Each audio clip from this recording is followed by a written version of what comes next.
Hello, everyone. Welcome back to the Erasmus Expeditions. Thank you for tuning in for this third and final session for our game, The Key to Atlantis. Now, this game is being run using a system that is being playtested and designed by our very own Phillip Maddi. I'll let him do his introduction here in just a moment, but this is, like I said, part 3. If you are tuning in here, this is a bad place to start. Go back to the first part. Watch that first. It makes more sense that way.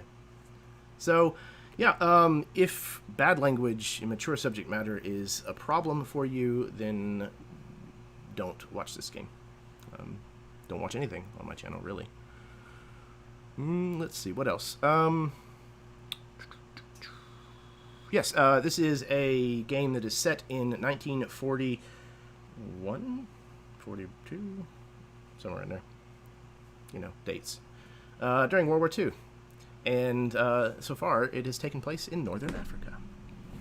So, I'm very excited to be finishing this game. This has been a lot of fun to kind of explore this system as well as this setting. This is not a setting that I do a lot in, usually.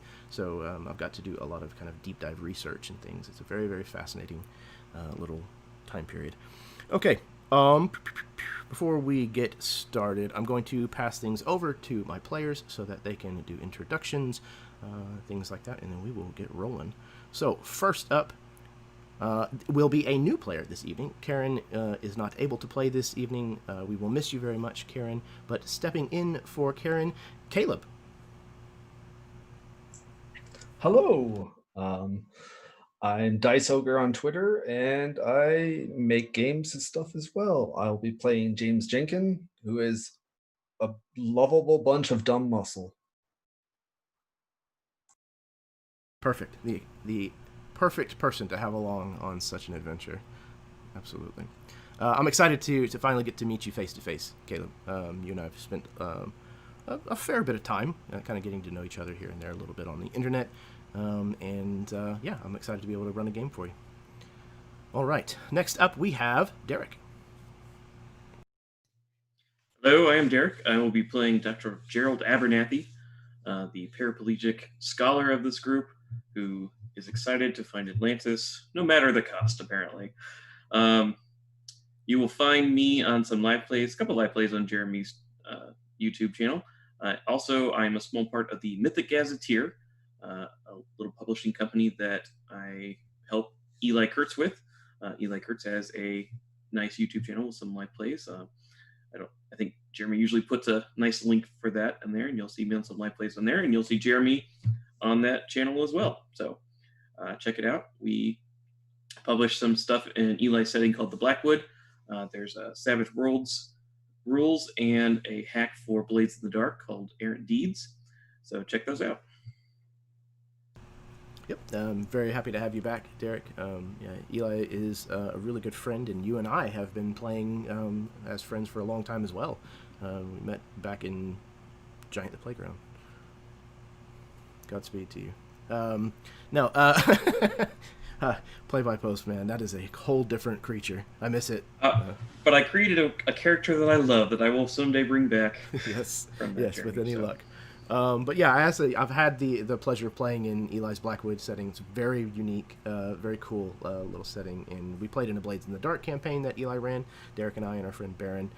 And then you can find Eli in Beneath the Banner Shadow, a campaign that I run here on the channel. So, yep, anybody who mentions a channel, you should be able to find the description. No, that's the wrong word. You should be able to find the link in the description of this video down below. Please do go check them out. They're all wonderful people, as you will soon discover. All right, next up, speaking of wonderful people, Steve. Clearly you made a mistake. Yeah, whatever, we'll run with it. Hey, I'm Steve. Likewise, you can find me in a lot of Jeremy's stuff on his channel, and Karen's stuff on her channel. I haven't gotten to play with Eli running yet. I'll have to harangue him into that or something. That's my haranguing motion. But tonight, it's like strangling, but it sounds nicer when you say haranguing. Anyway, yeah. So tonight I'll be playing is Sinclair, the thaumaturge, well, the unknowing thaumaturge of the group. So we'll see how that goes when magic happens. But yeah, very much looking forward to it. I've always enjoyed pulp. This has been a very pulpy, frenetic game, and I've enjoyed that so far. So let's see how it goes. Oh yeah, also on Jeremy's channel, make sure you guys check out the world building project that we're working on. Yeah, it has been where are we? Like half a year in the making now. Like it's like we're somewhere in there. But definitely worth checking out. Jump in, comment in the YouTube channel. We port that over to the written document, include it where we can, and obviously give credit where due. So would appreciate that. And yeah, that's about all I have. Absolutely. That campaign that I mentioned, Beneath the Banner Shadow, you can also find Steve in that, along with Eli and myself. Yes, he also has a YouTube channel that you can go check out below. He didn't mention it, but I will. There's nothing on it right this second. Yes, and please do check out Sunderhearth. That's been very, very exciting. I'm really, really keen to have our 6th episode, which would be the halfway point, this month, later on, and discuss religion? Question mark? It should be question mark right. Religions. I'm sure we'll talk about magic at some point. Right, and races and everything else. And everything else that we were supposed to cover before that, but you know how it goes. All right. Next up, we have David. There's the unmute button. Hi, I'm David L. Weaver. Pretty much I am playing Dr. William Porter, which is this fellow right here. He is a medical doctor from World War I, and a bit special all on his own. Go watch the previous 2 videos and you'll find out. But he's been a hoot, holler and a half to play, and I enjoy thoroughly this game, the setting, Phillip's creation, and Jeremy running once again. And as far as plugging anything or whatnot, just go to my Facebook page, David L. Weaver. I think it's like 18 or something. You see this face with a bunch of gaming books behind it. That's me. I'm an artist. If you got anything art wise you want to go over, let me know. As far as anything else, I officially launched my online game. Tomorrow will be the 7th game session ever. Unfortunately, due to me slowly learning technology and whatnot, I have yet to do live streaming on YouTube and stuff like that. The very first time I ran the game, my computer screamed at me for running too much stuff at once. But over time it's getting better, and eventually I'll actually be streaming, recording and whatnot on what we're doing now. So be prepared. I like that. Be prepared. You've been warned. No, the struggle is real, man. Yeah, learning technology. I have had to have so many crash courses on all of this stuff. It's funny because I've run games for years now, in person, stuff like that, and I had all these little things going on and whatnot. When I narrowed it down to a box, the box said no. So there's always a bottleneck somewhere. But it's getting better, which is awesome. Good. That's all you can ask for. All right, last but most certainly not least, Phillip. Hey, thanks. This game has been so much fun. Jeremy, you are an awesome GM, and all of you players, you've made this experience so great. I look forward to also playing with some new faces tonight. So thanks. Take it away, Jeremy. Take it away, boys. All right, sweet, man. Thank you. Again, fantastic system. I'm glad to hear that you're enjoying yourself. All right, so unless there are any further questions, we will go ahead and do this. If I can... There we go.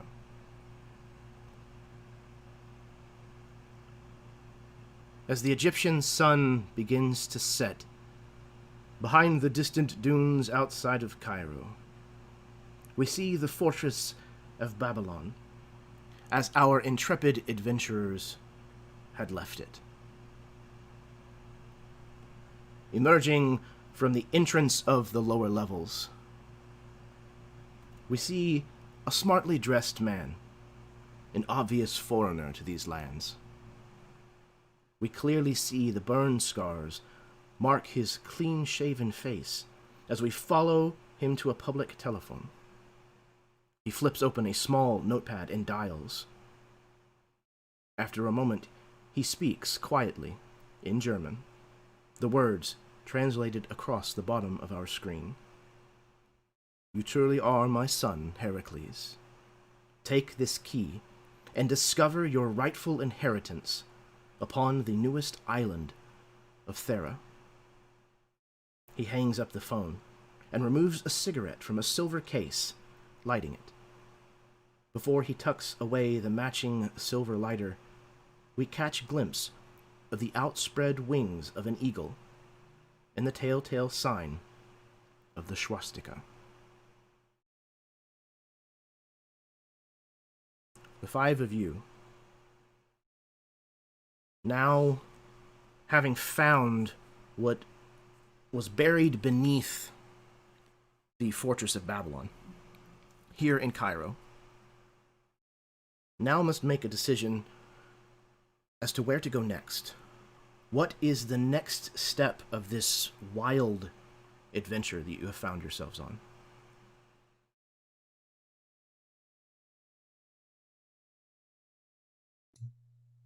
So there's not like we have a clue of where we need to go next, right? The next isle, or the newest isle. Correct. The newest isle of Thera.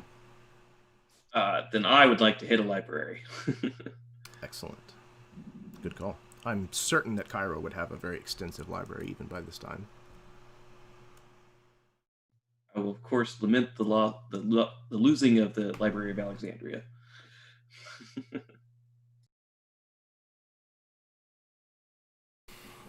Okay.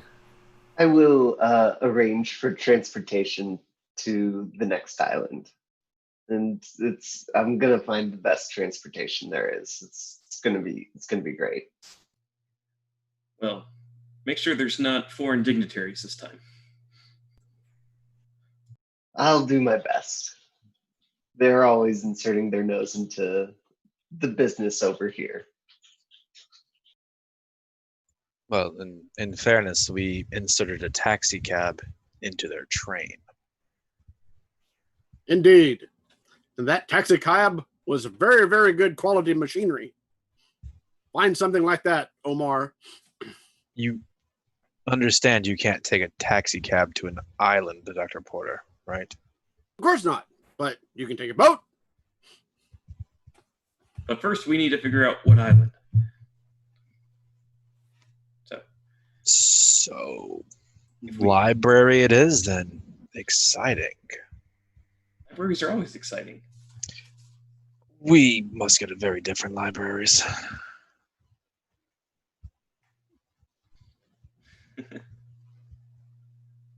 So if we get there, I would just want to make rolls for it, I guess, to see if I can find reference to that island.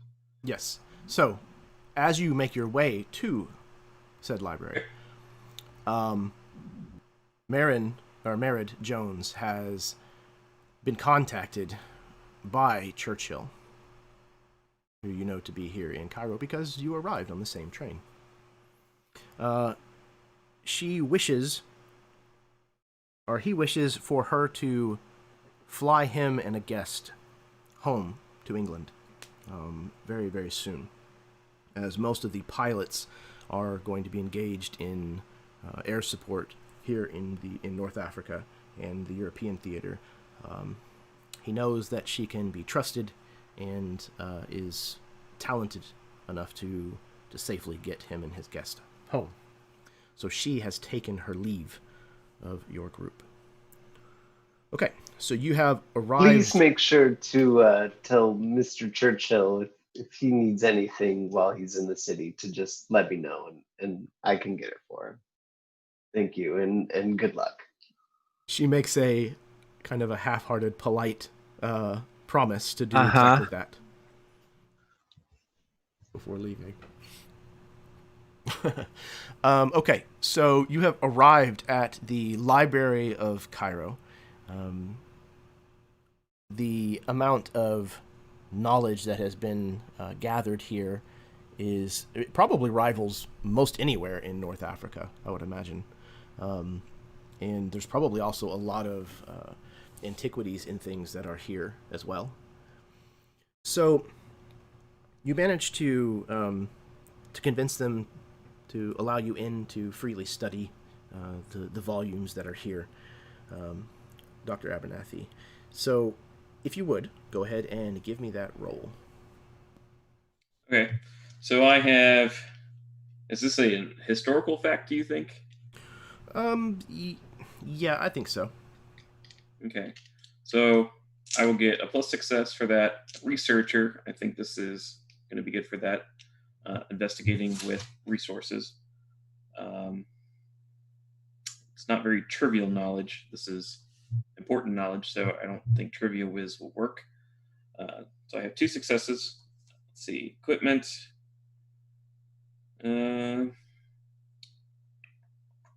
What language are these resources in? Probably Greek. Okay, so I have a language translator. I think that'll be needed then. And then I have my personal notes about Atlantis that I have collected from lore and history. So I think I get 2 extra dice. Sound good? So 3 dice. And don't forget, like Dr. Porter can help you too if he wants. Oh yeah, I forgot about that. Yeah, can I help him out? Cornelius. Which adds? Well, I forgot what it adds. Whatever you would, you also get to roll like towards the same goal. Okay, so what? So it's knowledge. Oh, okay. So yeah, so knowledge plus puzzle master, I guess. Okay, so that's automatic. Yeah, I don't know if this will count for a puzzle. Okay. I don't think this will. Are we just looking for the library, or? No, finding out the specific information. I believe what he's looking for is the identity as to what is the newest island of Thera, what that could reference. Okay.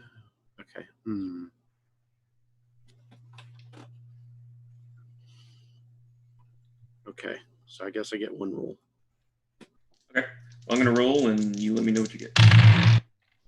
I got... Oh, if I tied my thing, is that...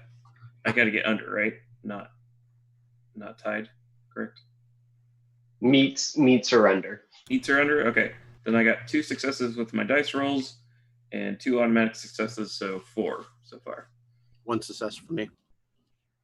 So 5. 5 successes. That's roaring success. Excellent. Okay, so you both realize, coming across some of these older Greek writings, that Thera is the ancient name for the small collection of islands that is now known as Santorini, Greece. I think we get lost in a discussion about the origins of the word for a while until Aeneas says, "What's going on?" Or until you turn and notice that Aeneas isn't there anymore because he's wandered off across the street to the bar. Oh, that'll work too. Because just wow, books. I mean, I'm a pretty learned individual. Not this desperate. Not that learned either. Not that kind of learned. I'd like to find a map if I can, an ancient map. Okay, excellent. Or a map of the old city, I guess, before it got all touristy in the 1940s. I don't know. Okay. You also come across in your notes, Dr. Abernathy, a mention that there was an emerging theory that the Minoan eruption and the destruction of the settlement of Akrotiri might also be linked to the sinking of Atlantis.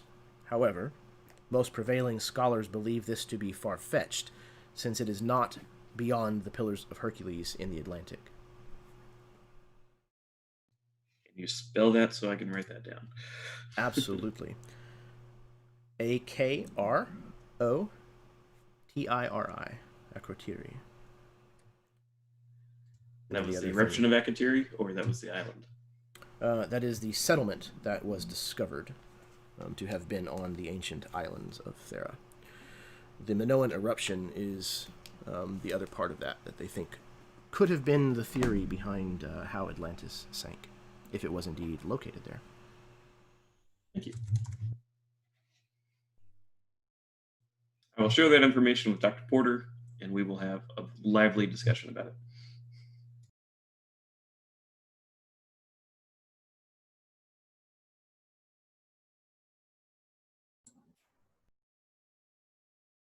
Okay, excellent. So, you find this information. You manage to find a map of Santorini that is, I don't know, we'll say 40, 50 years old, probably around the turn of the century. So it's not quite ancient, but it's the oldest one that you managed to find here in this library. Okay. So as you are gathering this information and doing this research, Omar, you're kind of hitting the streets, doing your thing, kind of catching the vibe of the town here. And you discover that FDR and Churchill are not the only world leaders who are here in Cairo. You actually also learn that the Greek king, King George II, is also here in Cairo. And that it's possible that he could be the guest of Churchill that Merid was talking about. And as you are discussing some of these facts, we kind of join you at the little cafe where you're sitting. Across from you is an American, a rather large American, who seems to know quite a bit about this. So, Caleb, if you would please introduce your character.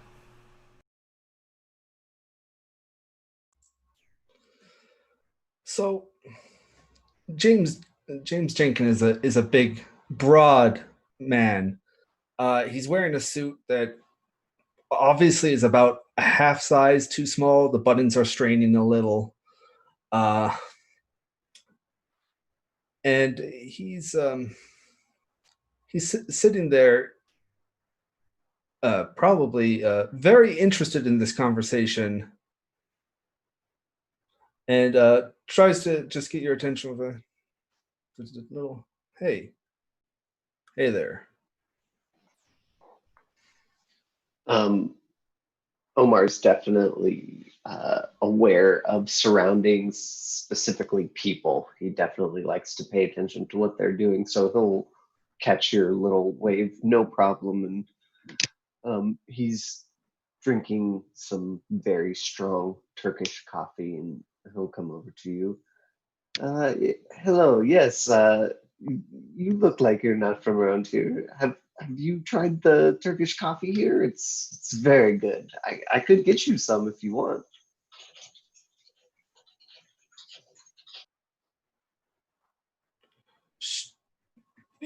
Coffee can wait. You've been asking a lot of questions about foreign dignitaries. I might have some information that can help you. Come, sit. Information is most valuable. I'd appreciate any that you have. Please share. Sit with me. So James will take his seat, and you'll hear the chair squeak a little. Are you sure you wouldn't like some coffee? I've already had two coffees today. Don't want to stay up all night.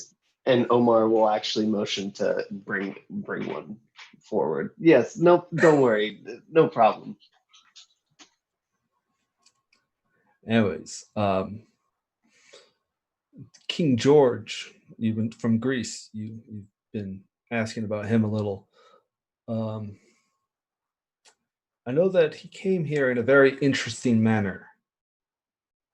A stolen U-boat from a German fleet. Wow, that is very good news. I am actually just looking for transportation right now. So, uh, if this U-boat is stolen, how how do we get it back? Or sorry, if it's stolen, then I suppose they wouldn't mind if we borrowed it again. Ah, that sounds like some adventure. Now look, I've been keeping a little bit of eyes on you, and I know some of the people you're working with, and I work with very many people. You'll have to be a little more specific than that.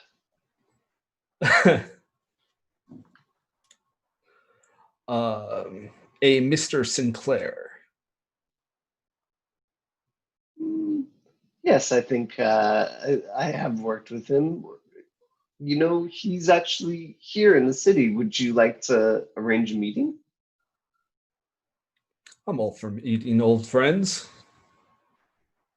Fantastic. Let's finish our coffee and we can be right along our way.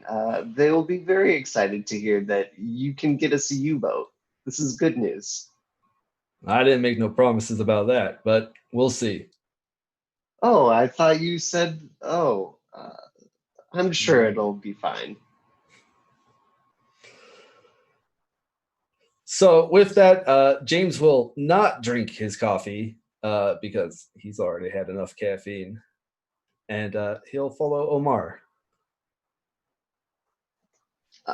And I will proceed to take you back to the library, but I'll definitely try to hit up a few stalls along the way, you know, just let you know, like, they make the best rugs here in Cairo. You should really consider buying this rug right here. It's great, highest quality. The sand goes right through. You never have to clean it. It's great.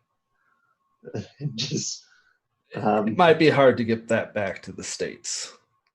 of course, the shipping is incredible these days. It would work out. It'd be fine. Whatever you say. And I just kind of make it clear that either I don't have the money or I'm not interested in all these exotic wares. Stone face, just let's get going. Of course, no problem. You're in a hurry. Perhaps the U-boat will leave soon, so we should hurry. Thank you. Excellent. So are you taking it back to the library, or are you making a stop at the bar across the way where Aeneas is? Oh, sorry. Definitely going to the bar. Yeah. To show him where this is. Okay. So Aeneas, you're sitting in, the corner, kind of, nursing this drink, and in walks Omar with somebody that you recognize. How long has it been since you have seen James Jenkins? Oh man. It's probably been 5 or 6 years since my sister dumped him.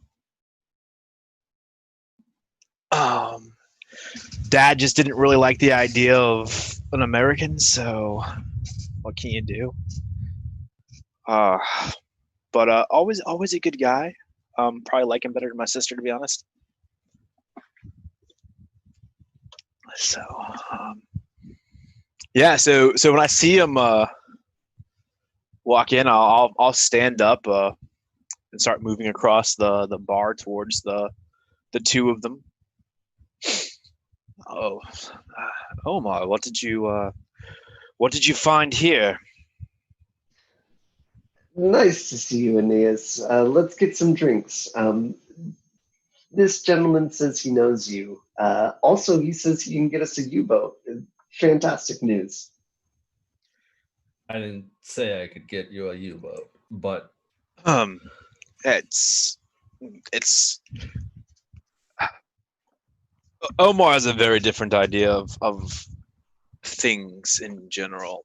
He's a very friendly gentleman. Yes, it's his job. So, JJ, what finds you here? Well, and what rank was Sinclair, or was he military? Yeah, so Sinclair is the equivalent of captain, like in the U.S. Okay. Well, Captain Sinclair, I've been looking for faces that I can trust, and I look over at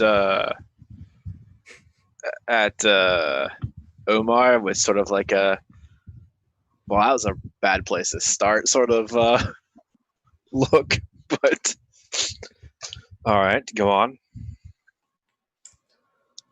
well, let's just say I've been getting into a business of securing various rare antiquities. And we heard some information about a King George coming in from a stolen U-boat. And unfortunately, I've been assigned to this rather than the tablets I've been working on for the past, I don't know, 6 months.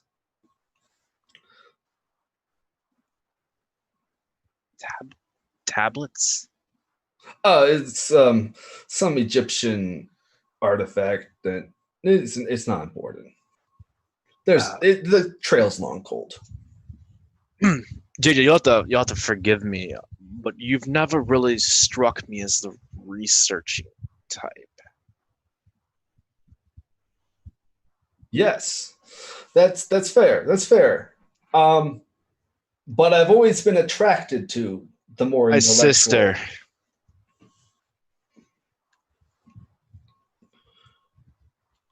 You're not going to hold that against me, are you?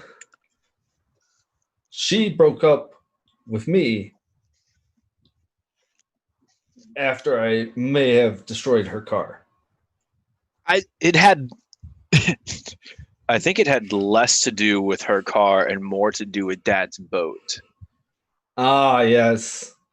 The fire. Exploding cars do cause those.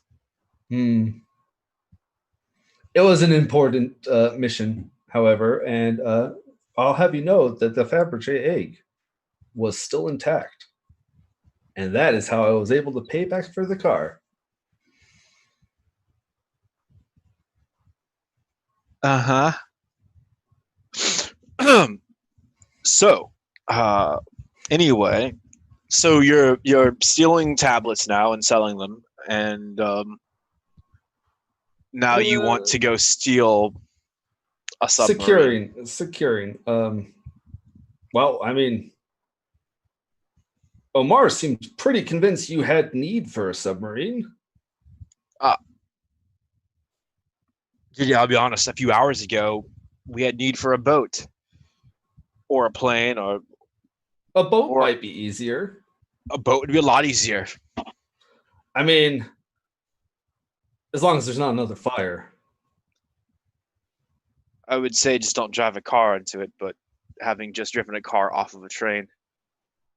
Oh, yeah, I did hear something about this. Well, you're going to need another drink. And James will order a drink for us both. As soon as you have your hand in the air, Omar arrives with a nice warm beverage for you. I hear these are very popular in America. Everybody loves them. What is it? I look it over. Do I recognize it? I would say absolutely not. It's going to be gross. I haven't had a proper drink since I got here. But it does have alcohol in it. I looked at Omar. Cheers. It does have alcohol in it. I'm sure it does. I throw it back like Yeah, it's it's just.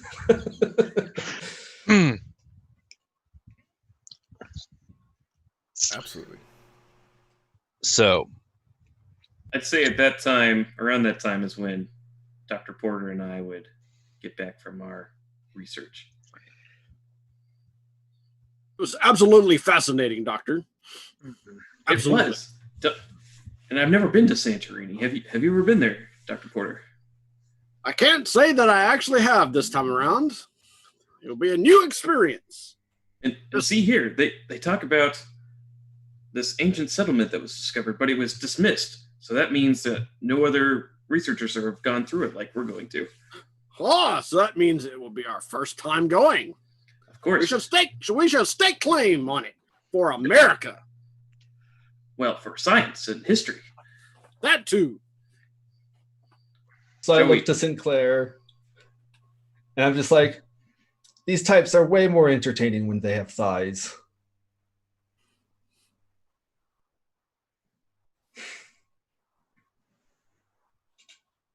I looked at everyone else in the room trying to understand that. They have thighs. I look at the guy in the wheelchair and I just elbow you real hard. Like, you can't say stuff like that. I think at that point, Dr. Abernathy will realize that there's someone new there, and it's like, oh, Dr. Gerald Abernathy, and you are James Jenkins, it's a pleasure to meet you. and it kind of And jumps aside. Okay. I now remember that there's somebody, missing legs or I have legs. I'm just a paraplegic. paraplegic. So I'm like, oh, I'm sorry. So kind of whisper to Omar and Aeneas, can we trust Mr. Jenkins with our mission? Yes. He says he can get us a U-boat. Ah, excellent. U-boat. Don't trust him with your sister. I don't have a sister, so My that sister- should work out fine. You're a little young for my sister. Give him a chance. So have they filled you in on what we're going for? Mm-mm. No? No, we were busy talking about the Egyptian tablets he's been stealing. Yeah, the Emerald Tablets of Thoth. Yep. I assume I've heard of those. The Emerald Tablets of Thoth? Do you have them on you? The cold is gone. The trail is cold.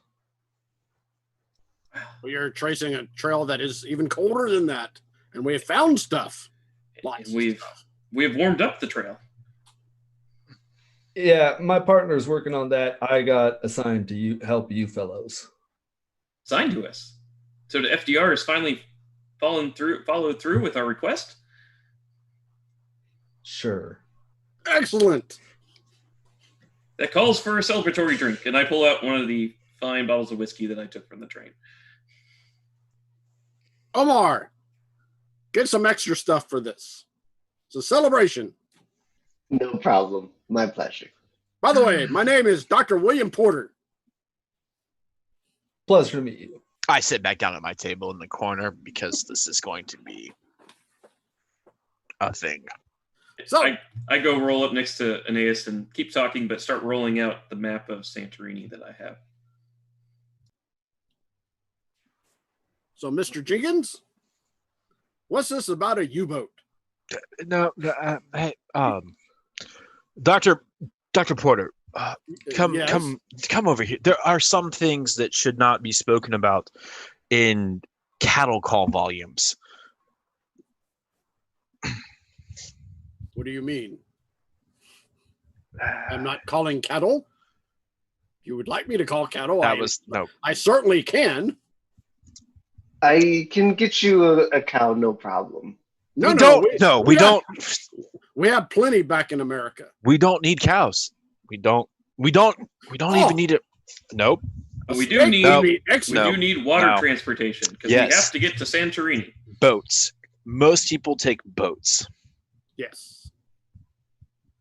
You said it was a U-boat. Which I have never. Do you know what the U stands for, Dr. Abernathy? Well, it's German. It's underwater. Something I have never experienced before in my life, and I'm willing to try it. I'm willing to hold you underwater so that you can. But none of us, not even Maird, know how to pilot a submarine. I believe they run on top of the water, Aeneas. It's simple physics. Here, I could show you. Do you believe they run on top of the water, but it's an undersea boat? They do both, of course. I am willing to give it a shot. So if we're going to go on top of the water, could we just get a boat without the U? Well, if you have one. Can I roll renown? Would assume getting one would be easier than stealing a stolen submarine from a king. Stolen. From a king. If you would like to roll renown, yes, you may do so, James. In my experience, you cannot steal something that's already stolen. I thought Mr. Jenkins said he had one. All right. So renown, let's see. How many dice is a base roll? Just start with 1. And then if you Okay. have anything that modifies that, then you can add to it. What specifically are you trying to obtain with this roll? Just to see if I know of a boat that I'd have access to. Okay. Let's see here. That's exactly what that's for. Yep. You are a bruiser.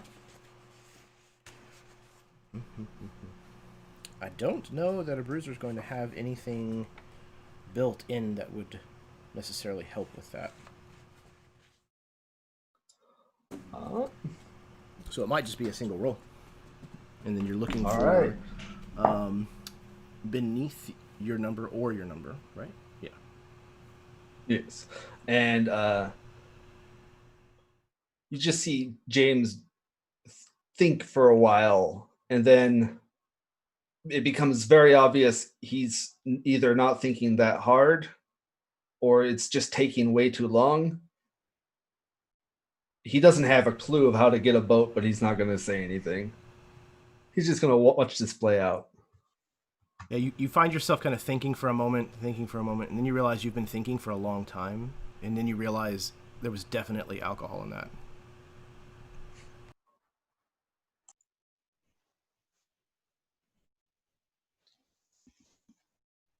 So, doctors, why are we going to?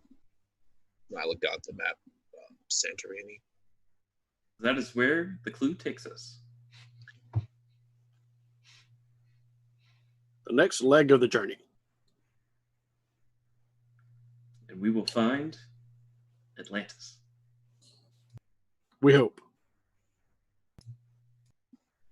Forgive me, but I thought that Atlantis would be underwater, so it seems like taking this undersea boat is a very good idea.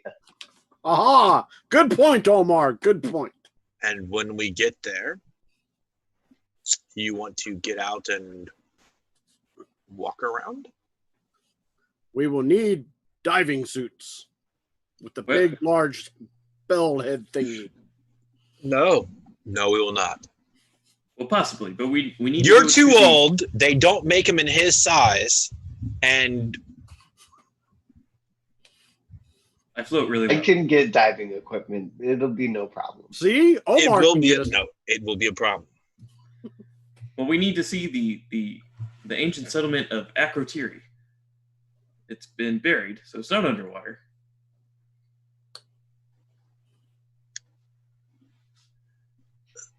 So, in my numerous trips to Santorini, I've never seen Atlantis there.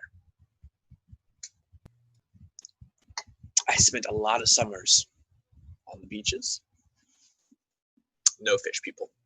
You were looking for Atlantis? That's not what I would be looking for. No, Omar. My mother is from Greece.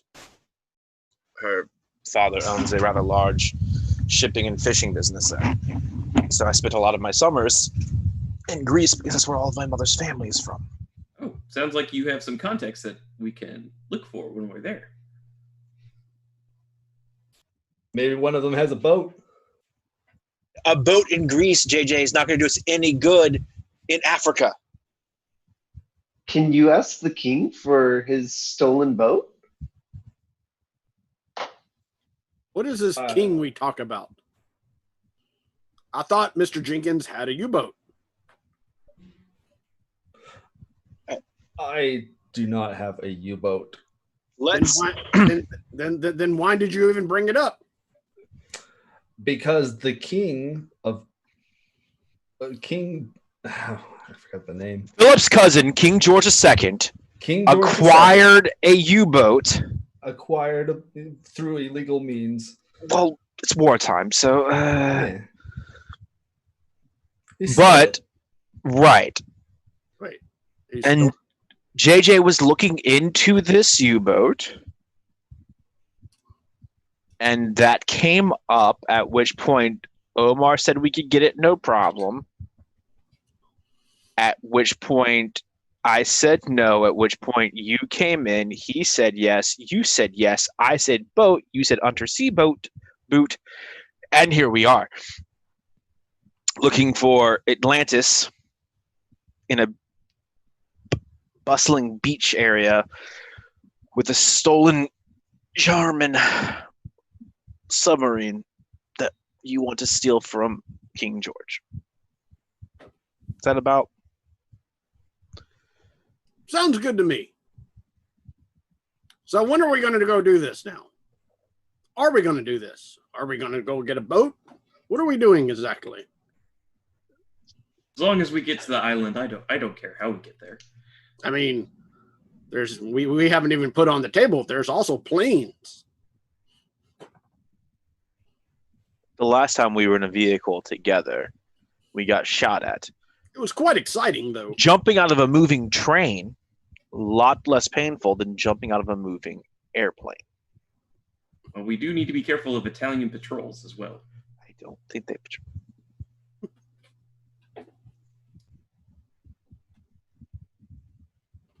So, Omar, you think you could get like a normal boat? Yeah, no problem. JJ, what interest did you have in the submarine? Well, we suspect that there was an artifact on board. We don't know what it is, but it's obviously something important. How about this, Mr. Jenkins? If you can procure some U.S. forces to help secure this, I will identify the artifact on the U-boat for you. Dr. Abernathy, that's not how anything in your sentence works. That's a terrible bargain.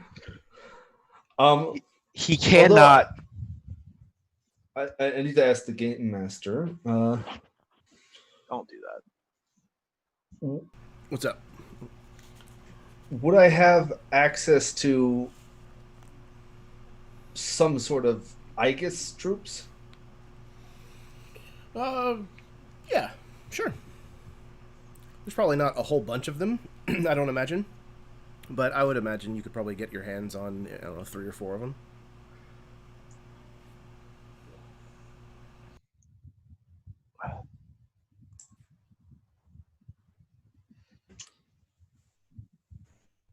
So, what is the plan? Are you guys going to attempt something? Omar's gonna try to acquire a boat. Okay.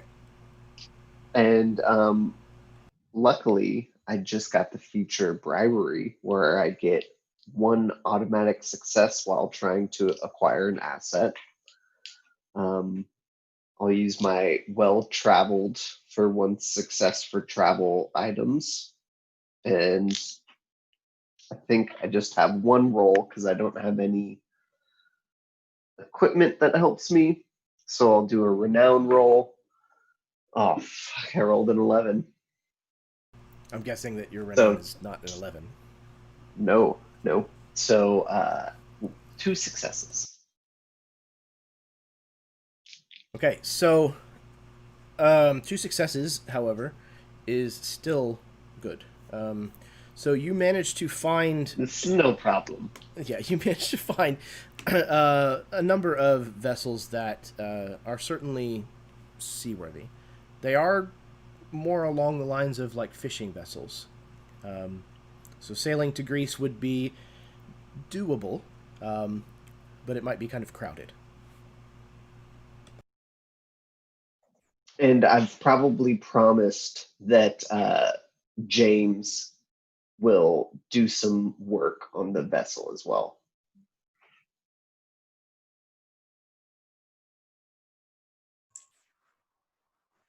Yeah, they're excited to hear that you've brought like a large American with you to do some of the tougher jobs that are going to require a lot of strength. Of course, but I made sure that they stock American food for him as payment. We work that deal out. So is this actually American food, or is this Omar's concept of what American food is? I think it'll be what the fisherman's concept of American food. Oh, okay. I won't There you know, go. but I'll just be like, "Yep, make sure it's good." Excellent. Perfect. Okay. So Omar has procured you a ride. It will cost some money, but he comes back to you with good news that he has found a boat that is willing to take you to Santorini. So, bad news, Omar. Turns out that the Germans are still pretty heavily patrolling the waters here.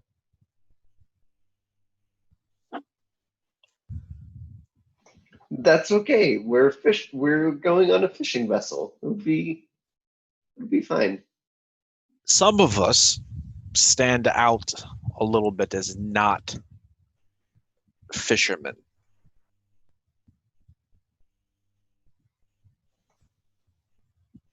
Yes. Okay. So, are we going to Steal a submarine from U-boat? a king? Even better? Excellent.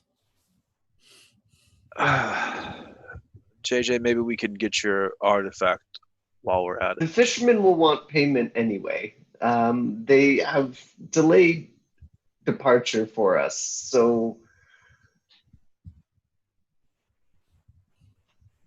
Okay. you understand. We should pay them. So I just take a bar napkin essentially and write down an address and a phone number. It's basically contact information for a very large fishing company in Greece, if that was the run they're making anyway. And just essentially say, bill me. They can collect from my uncle, whatever they see They'll fit. be most pleased. Thank you. Yeah. For that to them. So, Omar, do you know of anyone, or JJ, do you know where this submarine is? Oh, good. Oh yeah.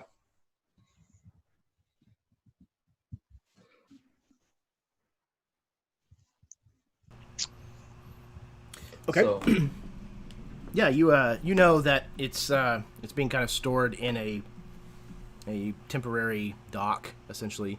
I don't I could be wrong in this, and forgive me if I am history files, but I don't think Egypt had a very large navy, at least during this time. So I don't imagine they had a place for housing for submarines just at the ready.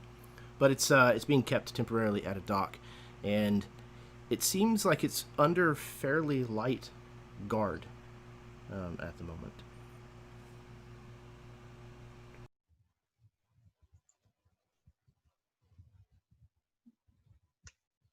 Well, Okay, so it's at a temporary made dock. Just this. I start pointing kind of on, pull out a little map of Egypt or Cairo and kind of circle an area, and just go somewhere in here. I have a few agents in Cairo that might be able to help us secure it and man it. These things aren't a small crew job.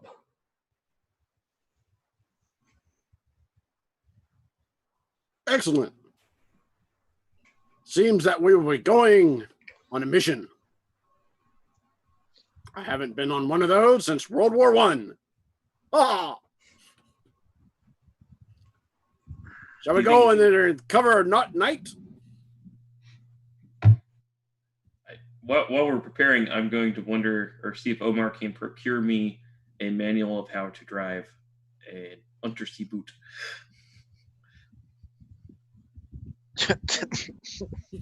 good luck, Omar. Okay, well, I think instead of trying to find that, I will try to find someone who knows about submarines, because I seriously doubt I'll be able to find someone who knows specifically how to drive them. But maybe I'll be able to find someone who has worked at a manufacturing facility that has built them or something. Okay. Let's So I will be looking for someone, so I'll use my black book and I'll roll 2 dice, and that is 1 success. I tested renown obs. Okay. So yeah, you've managed to find someone who was in charge of installing rivets on the submarines, and it's been a little while, but he seems confident that he's got everything will be fine. He understands exactly what it is you need. Yes, my friend, this is Dr. Abernathy. He's a very, very smart man. He's wondering what you can tell him about submarines, and I told him that you know how to drive them. Oh, to drive them? No, I don't know how to drive them, but I know where they are driven from. Yes, it's the same thing. Exactly. I would pump the guy for information about how they're built to try to glean information about how you let air out to ballast it and all that. I don't know if it'll work well, but Can I assist, since I have machinist and stuff like that puzzle? Oh yeah, absolutely. Okay. Yeah, machinist would be great in this instance. that's good because Right. the only thing I can think that'll help is my language translator. So is it knowledge? Or not something else? Yeah, we'll call it knowledge. That's fine. Okay. So, if you let me use my language translator, I'll get an extra dice. Yeah, I'm good with that. My fountain pen lets me have an extra dice when solving clues. Not so much here. Okay, so 2 dice. And 2 successes. Yeah, I got 2 successes Sweet. automatically. Okay. So this guy actually proves to be far more knowledgeable than you may have at first thought. While no, he's never driven one, he knows a ton about the way they function and the kinds of inner workings of not only just submarines, but also U-boats. So he actually apparently turns out to be a fairly reliable source of information. Well done, Omar. Excellent, excellent, excellent. Yes, the people always know. Yes. I do believe we can figure it out from here. Can I ask a question? Slightly in character, slightly out of character. Are we going to take a submarine in the Nile River? Because Cairo is landlocked otherwise. I was gonna mention that. Alexandria is where the Mediterranean fleet for British World War II was. That's probably where it is then. I mean, I was okay taking a submarine in the Nile. No, I was like, we're taking a submarine in the Nile. We're doing it. You don't get any pulpier than that. I don't think it's Or- deep enough to handle it, but let's do it. Absolutely. We're going to be Mikhail's Navy after this, aren't we? I was like, huh. Through the delta. You can finding our way through mud. see where I spent my time doing research. Wink, wink. Like, Not looking at maps. Dodging the crocodiles. oh, awesome. I mean, whether we take a submarine up the Nile or we have to take a boat to Alexandria, either way. We're It's- definitely intending. I'm sure it's pretty easy just to say, like, the dock is in Alexandria, but everyone's in Cairo. Oh, we could take your fishing boat that you procured to There you go. Alexandria. Perfect. Yeah. These guys are like in a little river boat. They're like, oh, you want to go where? Okay. Excellent. So you manage to take this small fishing vessel up the Nile, passing a sunken submarine. No, I'm just kidding.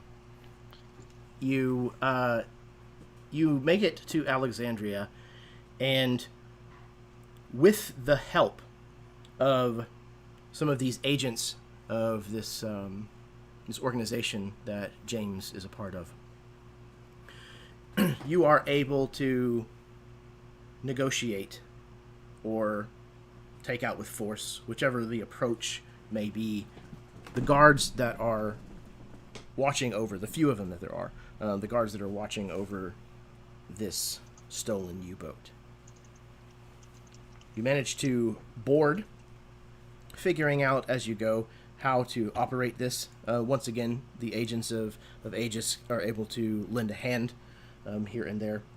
And soon enough, you are on your way, leaving the coast of North Africa behind you and sailing across the Mediterranean underwater in a stolen German U-boat. This is where we are going to take our break. So, go ahead and take 5 to 10 minutes, smoke them if you got them, refill your drinks, kiss your spouse, go to the bathroom, etc., etc. If you are tuning in this evening, thank you very, very much for watching along with us. We will have more to come as we return, and thank you very much to these fantastic players for going along with my antics, even if they are a little shoehorned. So sit tight, we will be right back. Players, don't turn off your cameras. We'll see you in 5 to 10.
Hello, everyone. Welcome back. Thank you for tuning in this evening, whether you're watching with us live or whether you're watching in the future.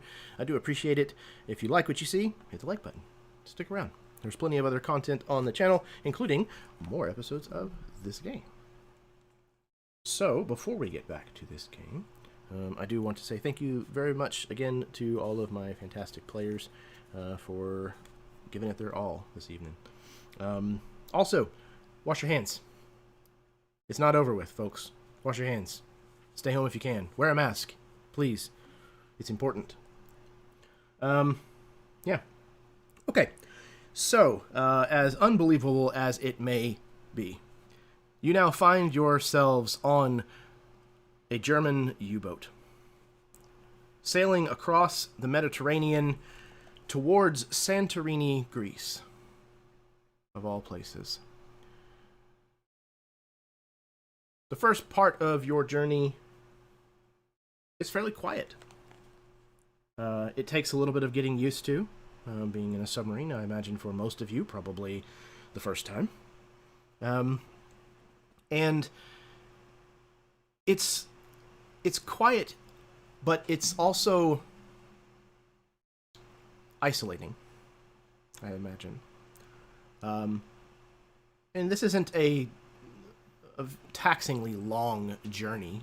I would imagine that this is probably, I'm going to show my ass here, probably a few days to sail across this space. And as you are approaching Santorini,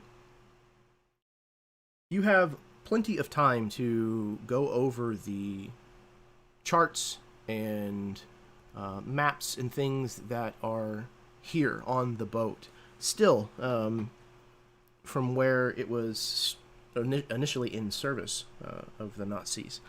So, if you would like, if you are studying these charts, anybody who is doing so may roll a knowledge test. I would do so. In particular, I'd be looking for like a good place to park our untersea boot. Could I, while I'm, I guess, assisting, could I use my compass to help navigate? Or would Absolutely. that be? I think I should. Do you want me to roll or do you want to do it to help? I can't. Or do we both roll it? You could both roll and add them together. Okay. And can I use Puzzle Master to also help with that? Or is it pretty big? You know what? Actually, yes. For this particular roll. Would a trivial knowledge of the sea currents help at all? I'm okay with that. Yeah. Okay. And then does this count as me having resources? With the charts and maps, absolutely. Okay. So I get 2 successes automatic. Are our charts in English or are they in German? They would be in German, for sure. But it's pretty much like place names and depths. So. I was going to say, can I use my language translator then? Read it to me real quick. The description for it. +1 dice when translating. Oh, thanks, Phillip. No, I'm just kidding. Yeah, sure. Like I said, it's mainly just place names in depth markers and stuff, but that's fine. Just try to use the resources I have. Okay, so 2 dice, 2 successes automatic, a 4 and a 12, so I got 1 success with that, so 3 total. Okay, excellent. So 3 for each of you. Okay, so you both realize 2 things as you're studying these charts. And it's probably the kind of situation where one of you realizes one thing and the other realizes the other, and you kind of excitedly, bring the information to the other one at the same moment kind of thing. One of you realizes that nearing Santorini, you're going to have a choice that you have to make.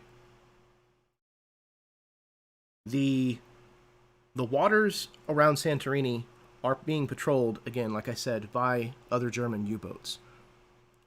there is an area of the water that is being patrolled by two rather nefarious U-boats that are known for sinking a lot of vessels. The other choice is to navigate through an underwater minefield. So that is a decision that you will have to all make together as a group.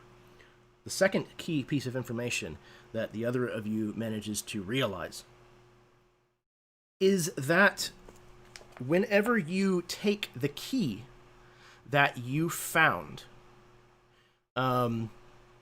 in Cairo, I will bring up the picture for it here, if I can get it to work. The key that you managed to find, that if you place that on one of the maps that shows the underwater topography of Santorini's caldera, that the holes that form the eyes and mouth of this key actually line up with three features on the map. The eyes line up with two known ancient Greek shipwrecks, and the mouth lines up with the small island of Nea Kamini. In the center, you see a vague spiraling shape depicted on the ocean floor of the map.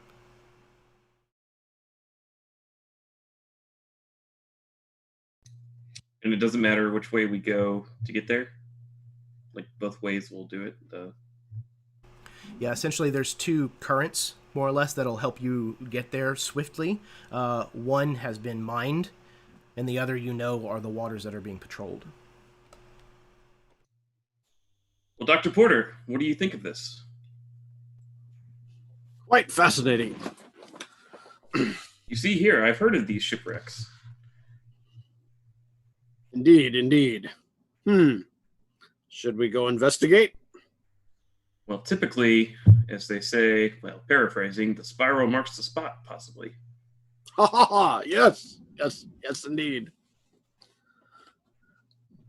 Underwater adventure. What do you think? Should we go that way or that way?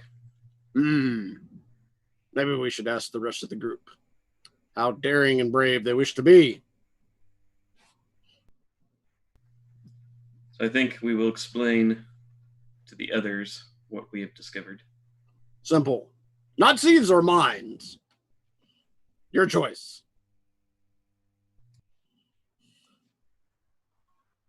Well, my vote is better dealing with people.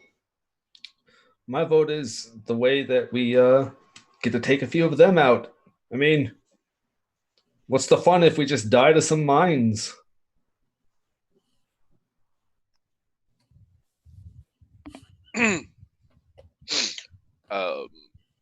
I speak German. I don't speak explosion.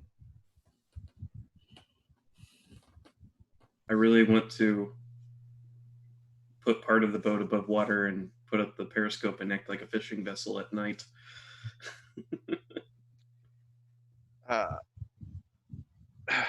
So it is a stolen German ship. It's got a call sign. Maybe they don't shoot their own ship. Actually, I was kind of thinking that too, actually. But so it's you also said been Aeneas, reported stolen. Well, you said Aeneas speaks German. I think Abernathy does. Do you think we could bluff ourselves through? Well, we'd have to be able to explain how we stole it back.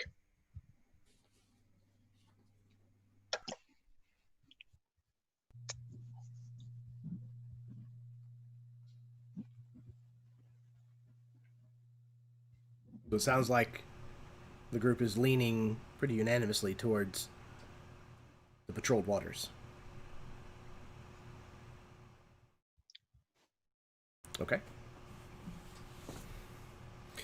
So, you sail onward, choosing your path.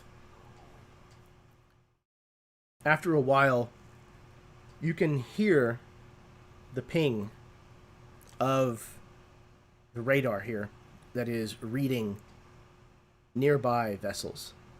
They're still some ways off, but you can see that there are certainly several boats on the surface, and you are fairly certain that one of these blips is, in fact, a German U-boat. Another German U-boat. How would you like to proceed?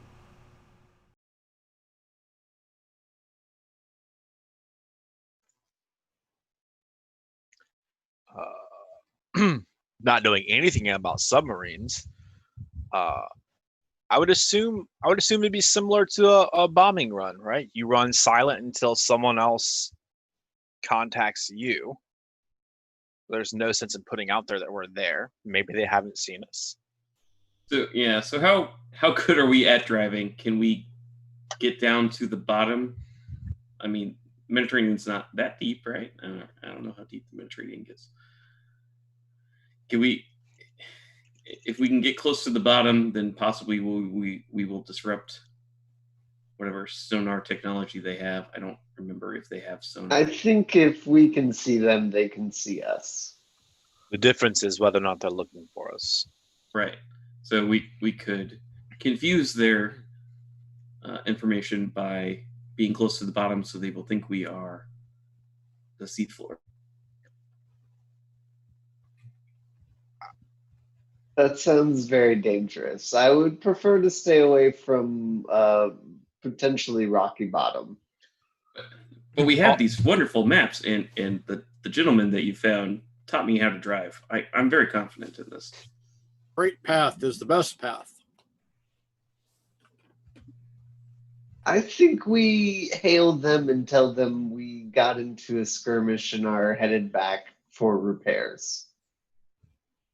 That way, if we encounter any more along the way, they know that we are nothing to be bothered about. But this was stolen. We have to be able to explain stealing it back. How will they know it's stolen?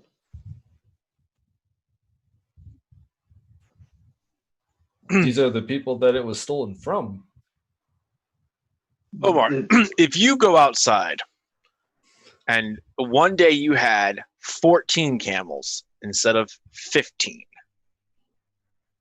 you would know one was missing, right?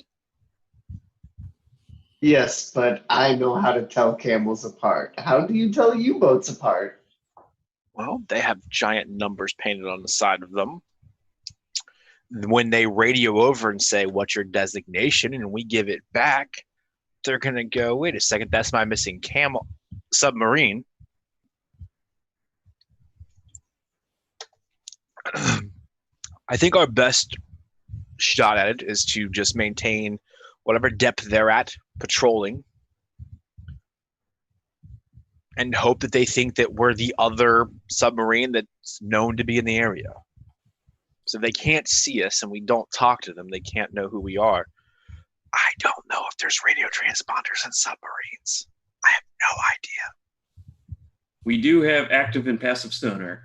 I have looked at the controls. We have that. I have looked at the Google. Exactly what I was saying. Straight and narrow. Keep to the path. They hail us, we'll hail them back. Beyond that, we keep our mouths shut. I hate to hear that, but understand. Dr. Abernathy, when he was telling you how to drive, did he also tell you how to shoot someone? Let's see if he did. I would think so. Okay. His information seemed pretty exhaustive. 4 successes is quite a bit. But the question is the torpedo still in the U-boat? Or were they taken out? I mean, of course they're still in there. Right. Now, how many of them? One less than you need. Yeah. I'm confident if you can find one that I can shoot it. If not, I can. For sure.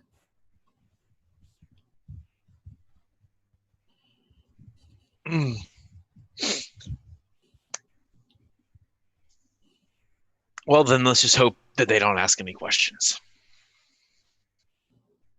Indeed. All right. So yeah, the Nazi side and not talking until being talked to, I suppose. Excellent. Okay. So you're going to sail by the Nazis and hope that they not seize you. All right. And if they do, who has the best? Who speaks German the best? Anais?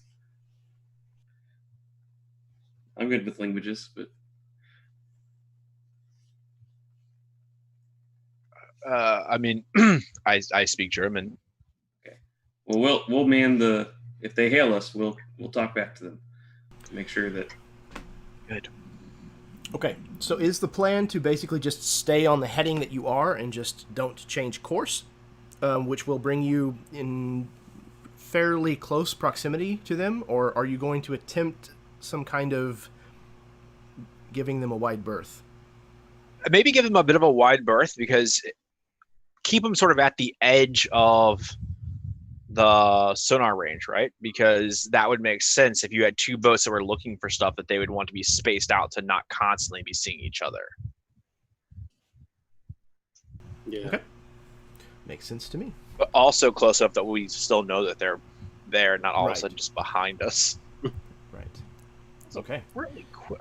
It's a U-turn boat.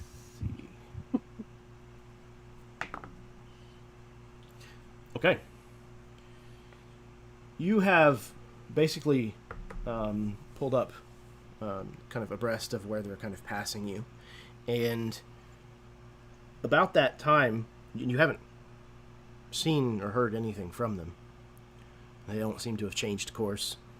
About that time, in fact, your radio does crackle. Come in. Come in.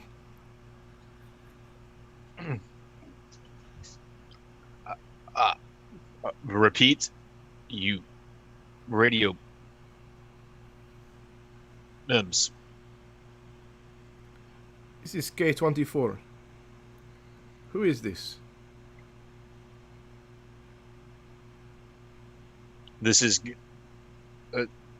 7. Please repeat. This is 1. Anybody who is watching the radar can see that they have changed their course.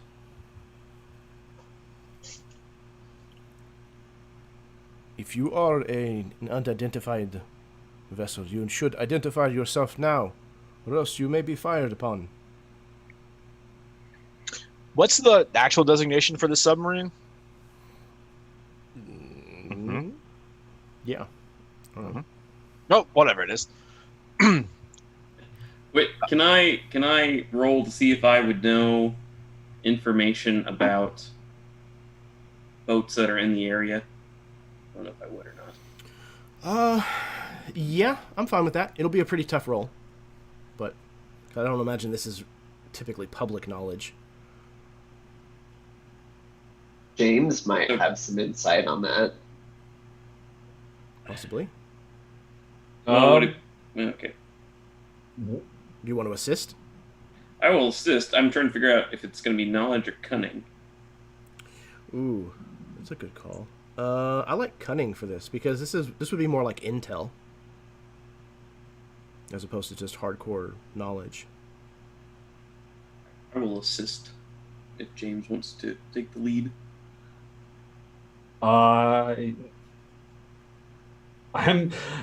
James is sitting to the wall of the sub and just like, what? I have no idea. Okay. Well, then I'll roll. Cunning, trivial knowledge of German Kriegsmarine in the area. Read it to me.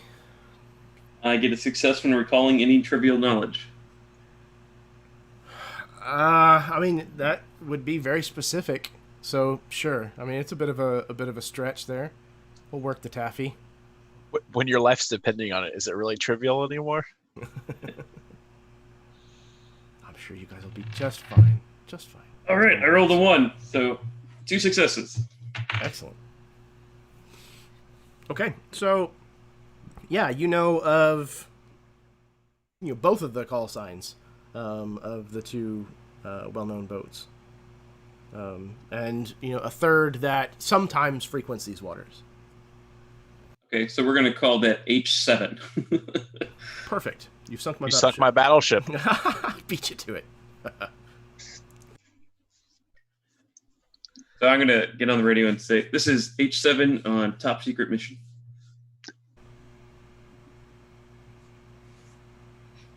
All right, let's get some kind of bluff roll.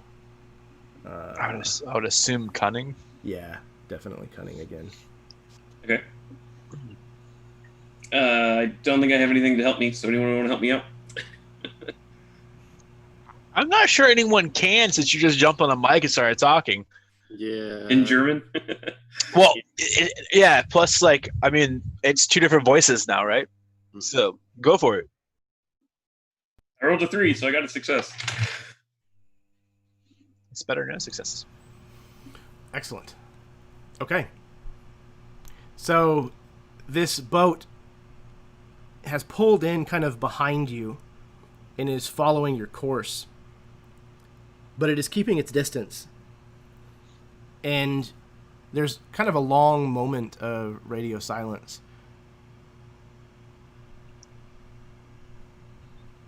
You said H7? Yes. Yep. Comes back. Vessel H7, please surface and prepare to be boarded. You are interrupting the Fear's special mission, and I will report you. Very well. That is all fine and good, but we are also carrying out our mission here. To stop all vessels that we do not have direct contact with, please surface and prepare to be boarded.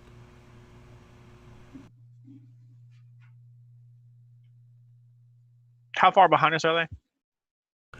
At sonar range, so just kind of at the edge of the distances in this game. I guess they would be squinting distance. Works for submarines. Why not? All right. Would I know that the layout and all the other stuff, as well as their U-boat, would we be able to outrun them? So for our experiment, they are pretty much going to be the same class of vessel. The same stats that I have for them will apply to you as well. So no, you don't think you can outrun them. Since we studied, I don't know if it's called oceanography or whatever, the layout of the land up ahead, is there anything that like rock formations and various canyons maybe and all that other happy fun stuff that's under the water ahead, or is it pretty flat? So, There are parts that are flat, and there are certainly things that you could use to your advantage up ahead, especially having those topography charts. okay. But you know that more than likely, it's probably not going to simply be a matter of outmaneuvering them. Yeah. There may be guns Well, involved. I was thinking if we could get Well, around them in a certain way, we could get within, torpedo shooting distance. Pardon me. Well, Yep. if they're boarding us, they'd be too close for them to torpedo us. Couldn't we just kill them as they try to board us? Well, I have a very crazy but amazing idea if you're down for it, JJ. Are we going to end up with 2 subs? Nope. We're end up 1.5 subs. Almost as good.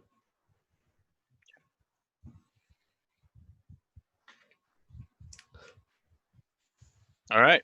So here's my plan. We're going to surface rather quickly. JJ and I are going to go overboard. We're both pretty strong swimmers. We're going to take the explosive part of the torpedo as a timed explosion over to their submarine while they're getting on board. Then we'll come back and we'll blow up their submarine, leaving us just a few Germans on board this submarine.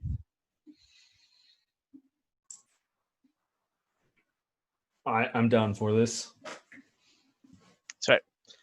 I guess while you're doing that, I will distract the guy that comes over by showing him this artifact that we have to convince them that we are German spies taking it back to Germany, the homeland. Works for me. I will hide.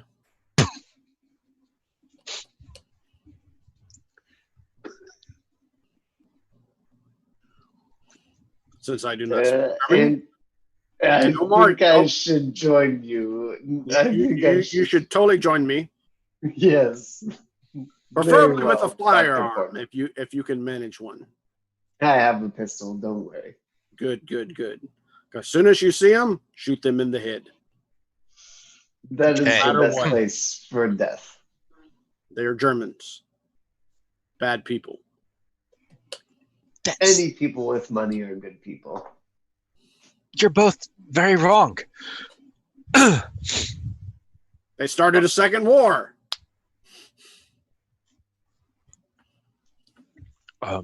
Dr. Porter, could you arm this torpedo for us so that we can blow it up? No problem. Do I need to make a roll? I figure you're probably the best equipped for it with the machinists and stuff to be able to. Oh Yeah. yeah. Let's definitely get a roll on this. Okay. Can I use my trusty gut for instinct? What does Trusty Gut say? Gain 1 success when relying on your instinct. I'd prefer you relied on your knowledge. I would definitely say that this could apply. It's probably the first time that you've ever dismantled a torpedo in trying to turn it into a timing explosive. Yeah. Yeah. So could I? Omar wants to try to assist by looking for any sort of schematics like around the sub that pertain to the torpedo. Okay. Like there's got to be a user's manual, you know. These guys created Kaizen events. They're very organized. There's a picture infographic on how to do. It's a book about how to turn a torpedo into a timed explosive device. Probably. Okay. You can find that book, but not how to drive a submarine. So, All right. So, could I not only dismantle it, could I rig it to be more explosive by maybe if there's two or more torpedoes? Potentially. We'll Because I have Puzzle Master. I have Puzzle Master, which is gain 1 success when trying to solve puzzles, riddles, and clues. I have Machinist, which is trying to operate a machine. And I have Trusty Gut. Yeah, I definitely think Trusty Gut and Machinist would apply here. Again, I don't think Riddles is going to work here. Okay. And then Omar, yes, you can absolutely assist by trying to hunt down paperwork. Okay. Let me see. Is there anything that I could use for my additional stuff? No. I've found a lot of good information, but nothing about that, unfortunately. It's a German pinup calendar. It's very tasteful. Okay. Failed on my roll, but I got 2 automatic successes from my Machinist and Trusty Gut. Okay, so that is 2 successes because Omar did not have one. Is it right? Okay. Yeah, okay. Okay, so you did not find any kind of schematics that were specifically helpful for what Dr. Porter is attempting to do. However, Dr. Porter, while this is the first time you've ever taken apart a torpedo to try to turn into a timed explosive device, having served in World War One, this is not the first time you have taken apart an explosive device to serve a different purpose in the field. So I would imagine that there are some principles that kind of carry over into what you are doing this time. Now, I imagine there's probably one of those moments where there's the, oh, well, I know which wire to cut. It's, the black wire. And you get in there and there is no black wire. And you're like, oh, this is a part where these two things are different. But you make a quick decision, an executive decision, if you will, and don't blow yourselves up. So that's good. So Dr. Porter brings this kind of rigged device to you, Aeneas and James. Here it is. Be careful of this button right here. I'm not too sure what it does. So, Right. Don't touch back in the day, this button was very useful, but this day and age, not so much. But who knows? Well, I think I will take this since blowing up boats seems to be something I'm good at. Yes, the red button. Always the red button. Well, at least a history of. It's Excellent. So it sounds like everybody is on board with this plan. I guess my plan would be to use we had 4 Aegis guys with us, or are they not with us anymore? Yeah, I would say they're still with you. I would tell them we're going to go full Inglorious Bastards here. They're going to act like Italians. Italians! And I'm going to tell them not to speak much. Fair. So I think at this point, at least Aeneas, if not both of us, are starting to strip down so that we're not, bogged down by a bunch of clothing in this, 17,000 foot deep water. And I think maybe when I'm doing it, Dr. Abernathy, you notice that there's those tattoos that you saw before on Aeneas. There's more of them that go across his shoulder blades and basically down to his elbows, and they are very, very reminiscent of some of the runes and hieroglyphs that you've seen in this craziness. I think you have to stop me from just trying to sketch your back. That's awkward. It is.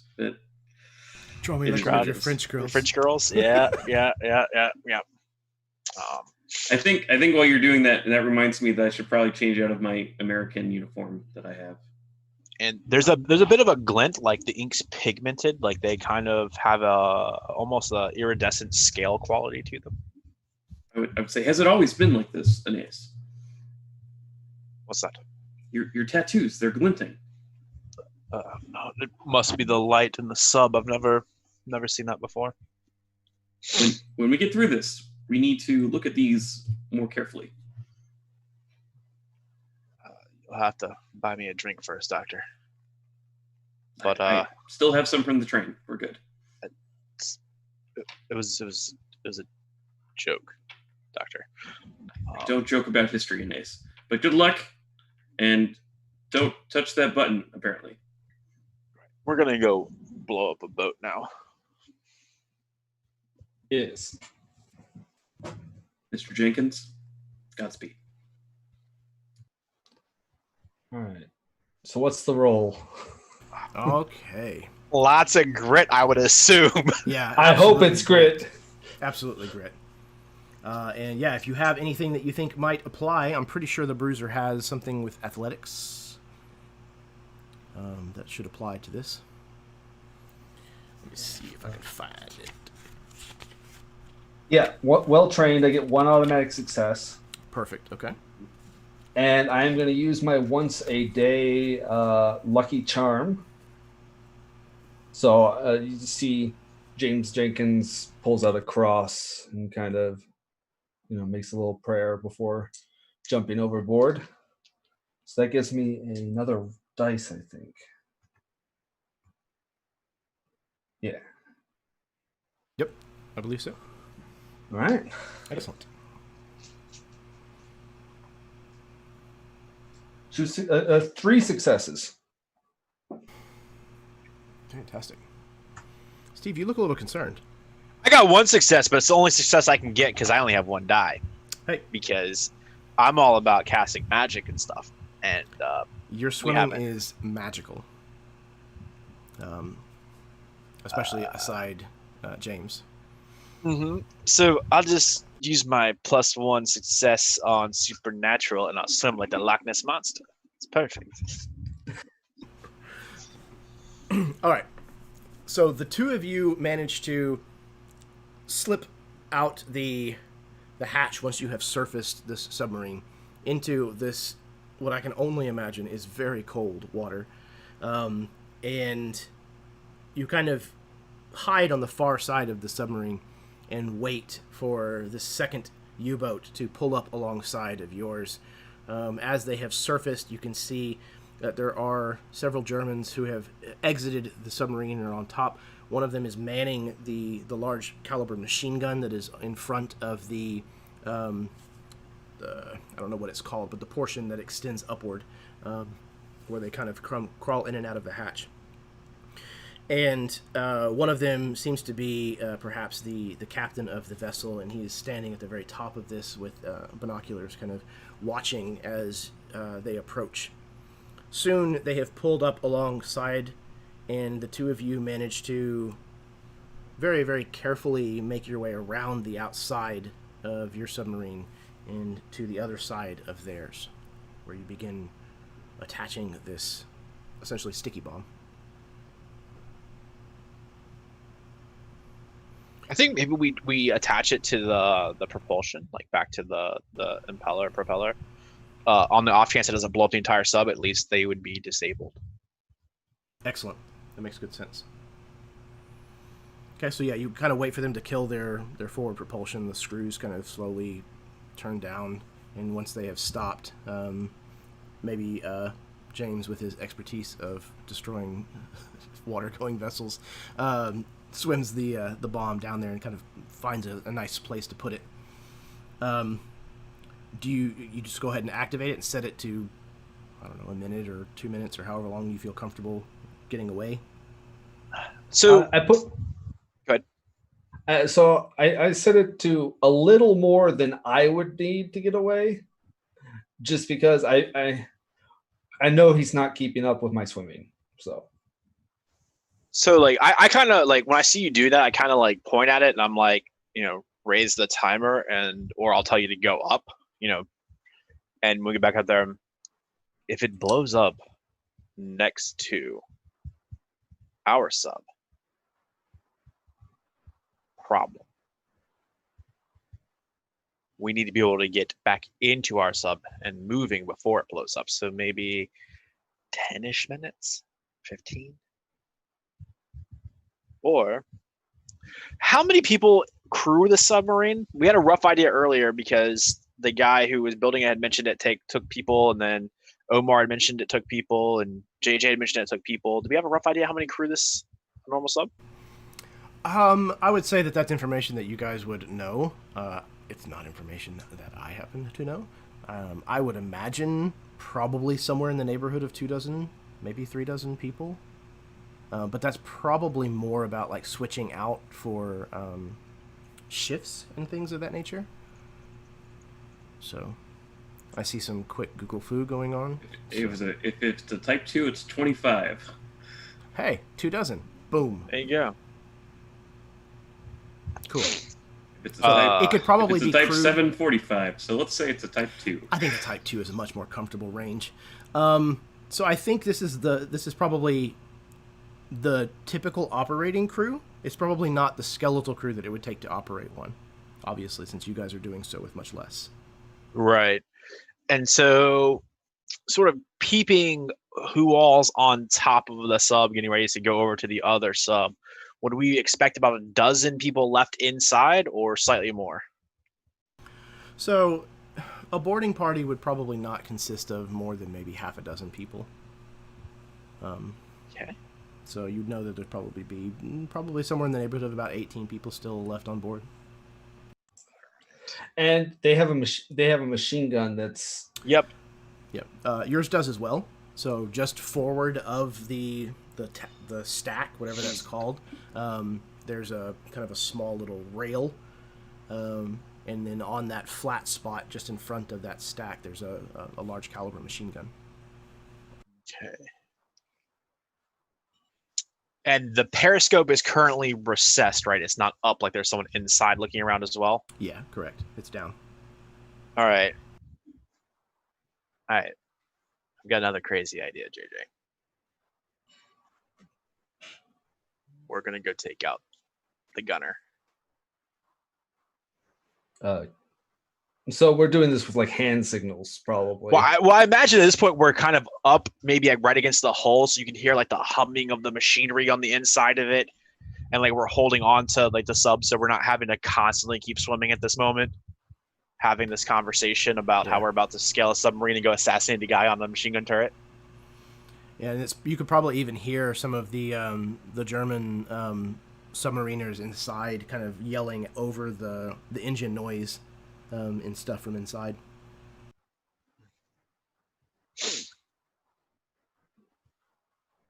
All right, let's do it.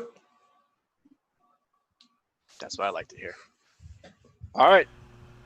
So I'm going to pull a knife from my belt, I guess. I am also going to pull a knife, only mine is this very strange, wicked-looking sort of Greek ceremonial dagger?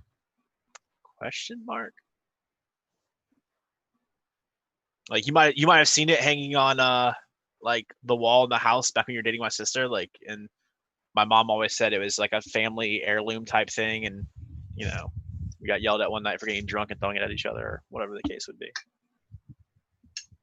So I'm gonna try to throw the knife to kind of knock the guy, like the gunner. All right, so we're gonna scale it. You're gonna try and throw it, knife him, and if that doesn't work, I'm gonna charge him and just tackle his ass off the submarine into the water, where I will repeatedly stab him. Okay. Okay. Just a little less pulpy and a little more murdery, but All right. they're Nazis. So, while you guys are getting that underway, there is a boarding party that has crossed over and is starting to make their way into the interior of your submarine. So, you are met at the hatch. I guess one of the agents of Aegis kind of brings them down to you, Dr. Abernathy, and one of them walks in, is kind of like looking around. He's got his hands kind of folded behind the small of his back, and he's just looking around at things, at the state of things. Oh, okay. Before they do that, before they get down there, can I have forged papers to make it seem like we're on a mission? Okay. Sure. Yeah, let's get a roll. Okay. Is this outwitting, or is this something to do with knowledge? I would definitely say that this is cunning. Okay, so cunning, but I am using my pen. I'm not solving clues, but I do have to write this. Can I use my pen? Yes, absolutely. Okay. It's in German, so I get to use my language translator. Okay, so 3 dice. And 3 successes. Good. Fantastic. Yeah, you're very comfortable with the shape of these documents that you have whipped. Okay, I have concocted this. I have concocted this fictional mission where we have collected an occult artifact, and I mean, we got on this boat, but I don't know what the artifact is that JJ said there was, but I'm sure we investigated it, and it has something to do with that, and we're on a special mission to take it to Hitler because he's really into the occult. Yeah, we'll say that it's maybe even it has something surprisingly to do with one of the emerald tablets of Thoth. Okay, wonderful. So why the hell not? Yep. So that is what my papers say. Okay. With 3 successes, I'm going to even say you got brave enough to actually sign the Führer's name itself on this document. I've seen it multiple times, and I'm pretty confident that I can forge it. Nailed it. I will never sign that name again, but burn it afterwards. Anyway. Excellent. Okay. Captain, you have disrupted our mission. Apologies. We must be diligent in our tasks, as you are in yours. What is your code clearance? He kind of looks at you, and I guess, are you in a borrowed, we'll say there were some uniforms on board. It doesn't fit great. Right, absolutely. He says, well, you could see clearly that I outrank you. True, but I am special commissioned. I'm really a scholar working for the Führer, and I need to know if you are code clearance to see my orders.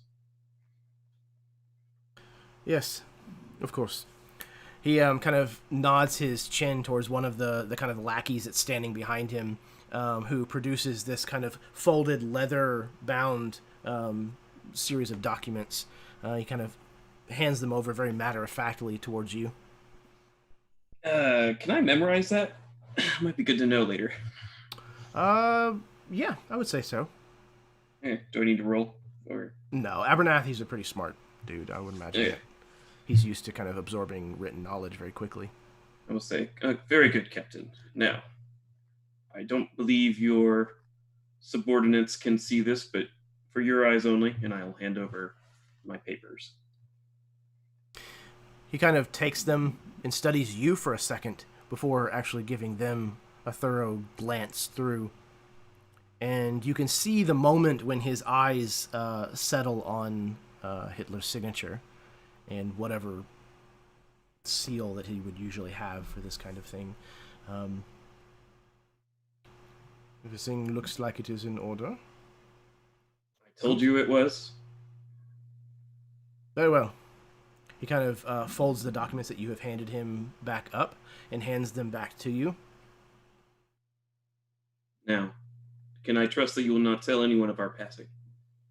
It must be reported, but I will do so with the utmost security. Very good. Do you require an escort?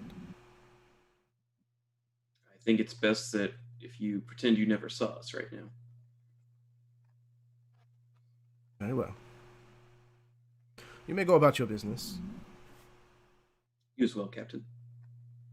He kind of clicks his heels together and gives you kind of a smart, bow, and then does the thing that they do, the salute. Okay.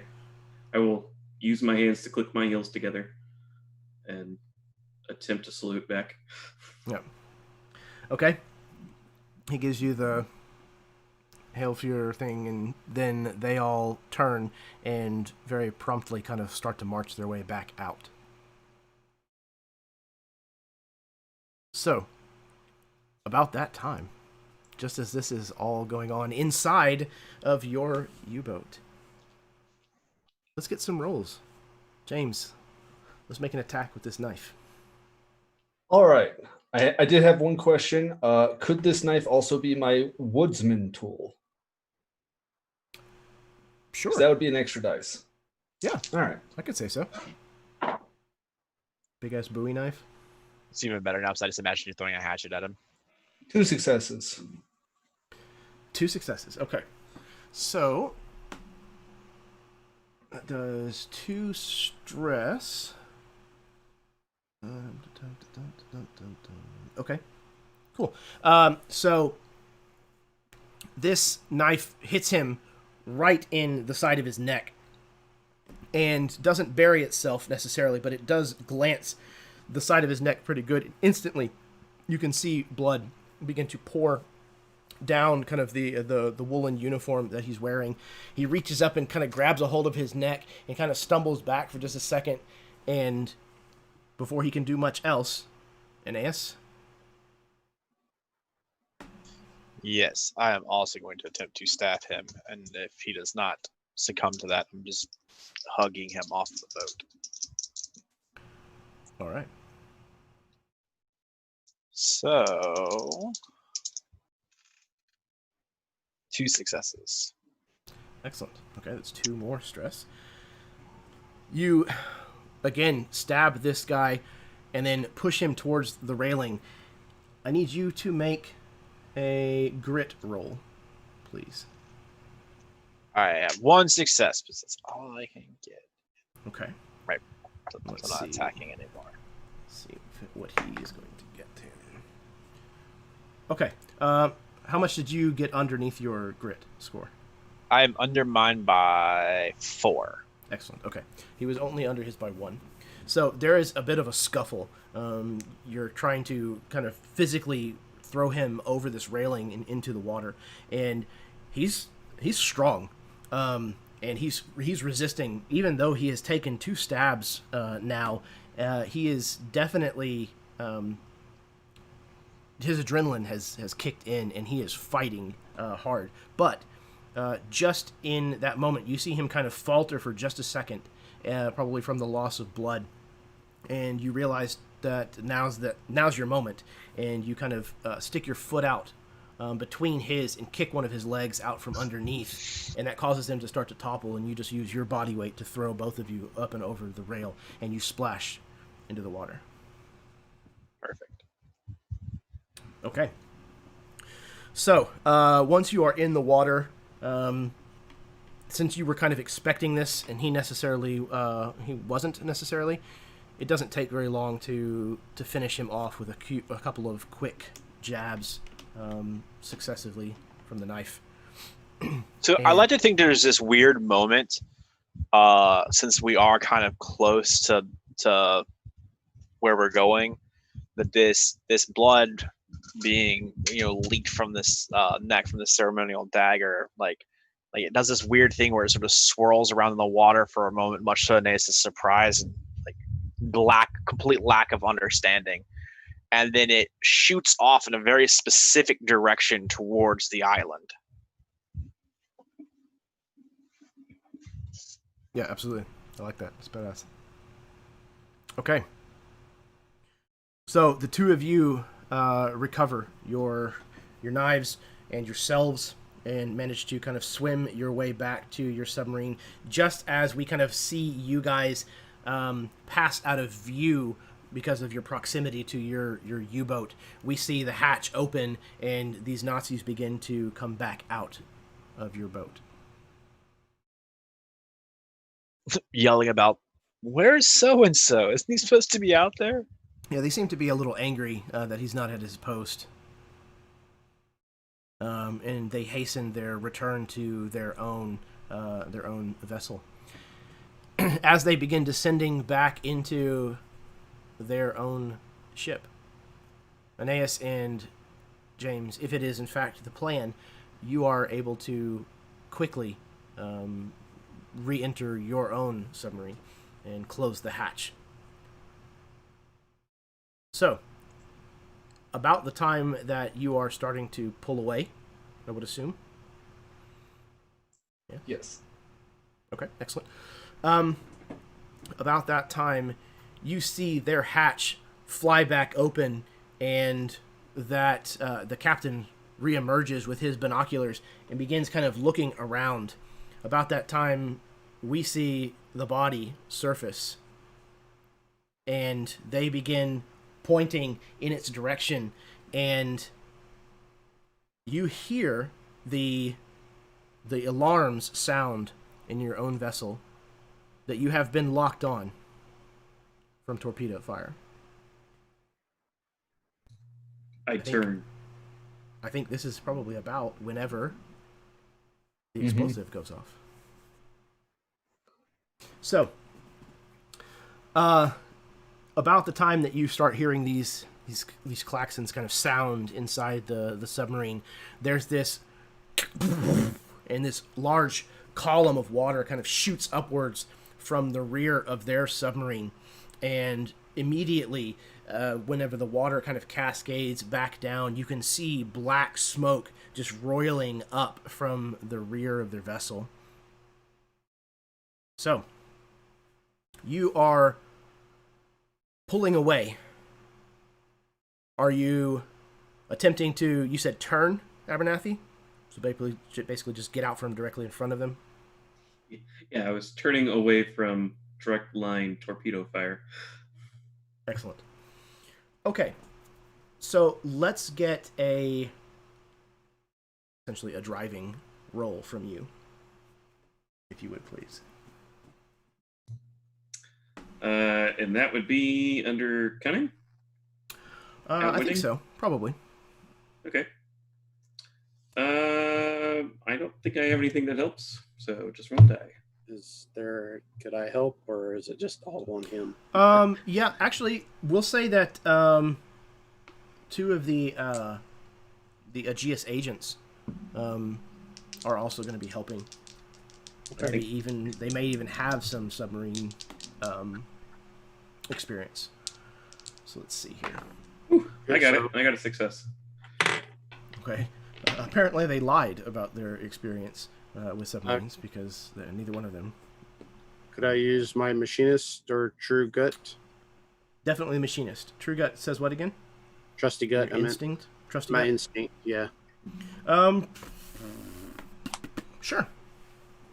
Okay. But what do you have that can make a diesel engine run faster? Can you do something to that?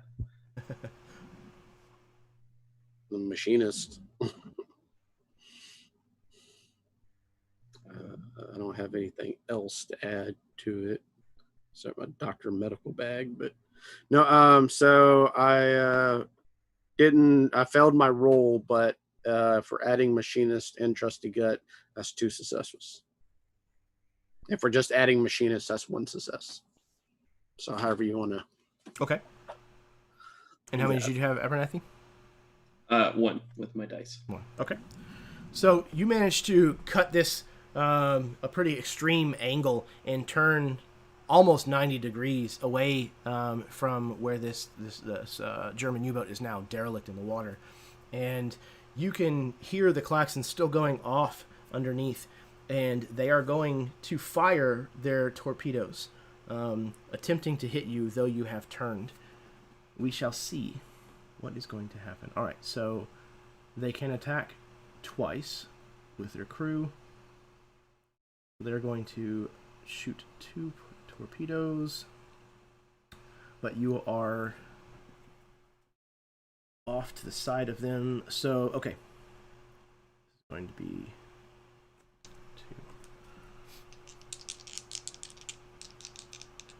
2. Holy shit. Well, they rolled a 10 and 11.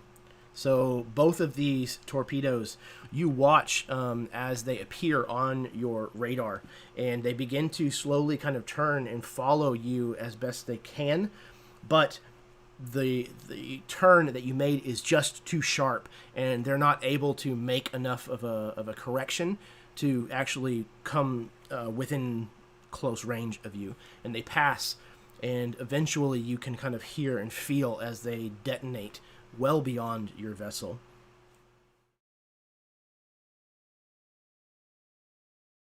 So after a moment, you put considerable distance between you and this other U-boat. You hear go out over the communications that your position is what your position is, and the fact that you are possibly defectors, potentially imposters. But it troubles you no more, and you are able to eventually correct your course and continue onward towards Santorini. So I think when you start making your course correction, Dr. Abernathy, I think Aeneas comes over to you and points slightly off of that. And it's like, that's the direction we need to go. I will step aside and let you take the wheel. And I do. Not really having any idea of how to operate this other than having watched you, but there is a very knowing look about that's exactly where we need to go. And which may strike you as weird because I don't think Aeneas has spent more than about 7 seconds ever looking at your maps and stuff. I'll even say, Aeneas, if you haven't managed to get fully dressed again, Dr. Abernathy, you may even notice that his tattoos are actually, the shimmer on them seems to be not quite pulsating, but almost like rolling, like with like a almost ebb and flow of waves. I don't think I tell him. I think I just make note of it, and I realize something's going on, but I'm using it as like my own little compass. I don't know.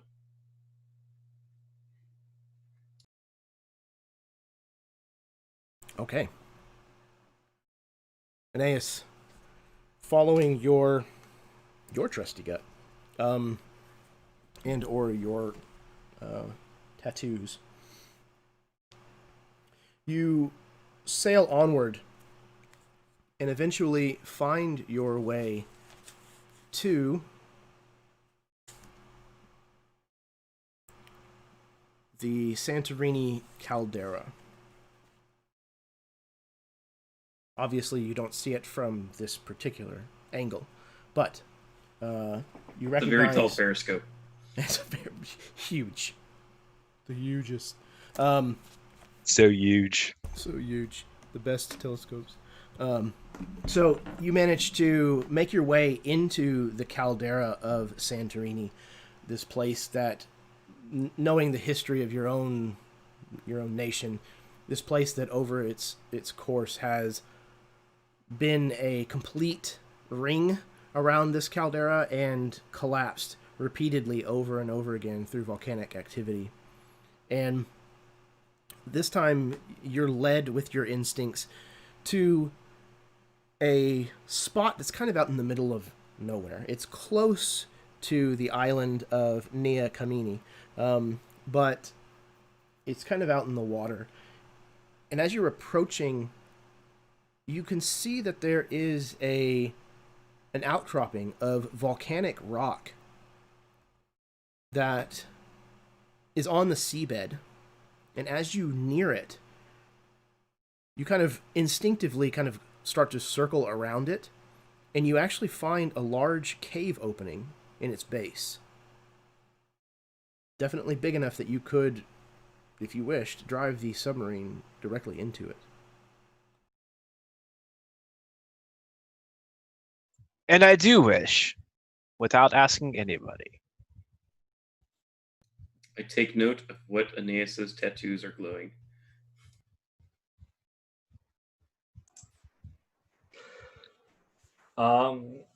So I'm probably just like, hey man, if your tattoos always had this special effects. So I think Aeneas turns back to you and like has this sort of like, what are you talking about look on his face, but when he speaks, it comes out in this very strange dialect of Greek. Like it just doesn't quite make sense, at least for the first few words. And yeah, so that happens. Is like, no, it's. I told the doctor it's probably just the submarine lights.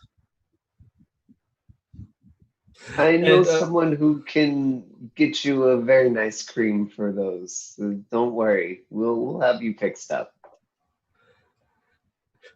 And James is just like, oh, this is where the weird stuff happens, just because of his experience with Igus. Right. But yeah, I'll navigate the sub into this this cave, and hopefully up to an air pocket. Because otherwise, we're holding our breaths. Okay. You sail into this opening, and you realize as you kind of enter that the tunnel kind of takes this drastic dive downward. And as you follow it, you're coming close to the walls of this tunnel with the fins that kind of stick out to the sides of the back of this submarine. But you're almost navigating this like you've been here before, Aeneas. Even though you've never piloted a submarine before.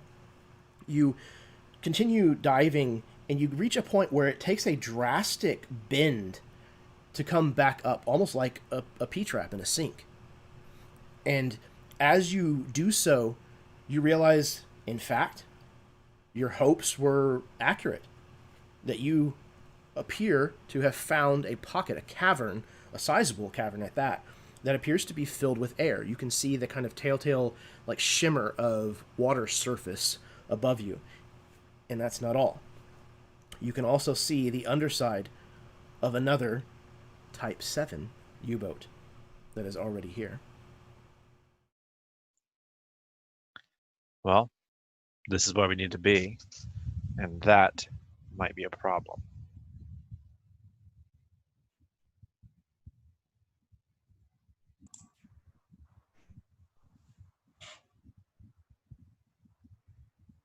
So James will take out the cross again, but to no effect, and then go and get his shotgun.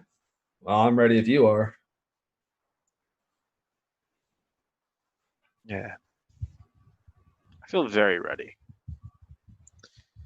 And so Nace walks over and like he doesn't put his shirt back on, but he does grab that sort of under the jacket holster for his gun. He puts that on, and then he walks over to the table and grabs that artifact and just hoists it, takes it with him also. The one we found, or the one that was in the U-boat? What was in the U-boat?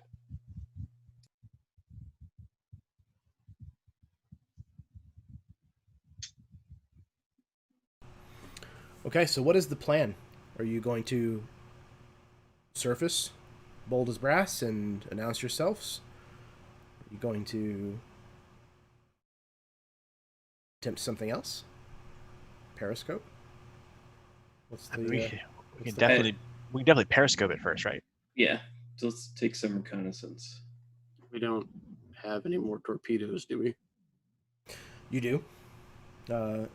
Detonating them against a ship hull inside this cavern would be very potentially detrimental to you as well. Yeah. Also, at some point, volcano. Also true. Okay. So, one of you up periscopes and takes a gander around. You can see that this cavern is formed from bronze panels, massive bronze panels that that contain all kinds of manner of clockwork gears that are partially melted into slag. It would appear that somehow these people, these Atlanteans, were managed to pump seawater along the outside of these panels to rapidly cool the eruption's lava flow. And because of the rapid cooling of the lava, it managed to form a sort of shell that's partially made up of rapidly cooled magma and partially made up of these bronze plates that have kind of been melted into this slag. The displacement of the ocean's waters must have caused this entire island to promptly then sink into the ocean out of sight. You know that you are beneath the island known as Nea Kamini, which has been there for centuries. But you also see a large set of bronze double doors. These are tainted with age, and they depict a large world eater, the snake Ouroboros, Ouroboros? I can't pronounce it right now, but the snake eating its own tail, kind of in an infinite process, as well as wings depicting some sort of bird of prey in its center. The doors are riddled with large holes, but not bullet holes or explosive holes. These look intentional, a part of the design. And there are a crew of Nazi submariners here that are trying to get these doors open. Along the border of these doors, you can see similar markings to those that you found on the Centurion's locket.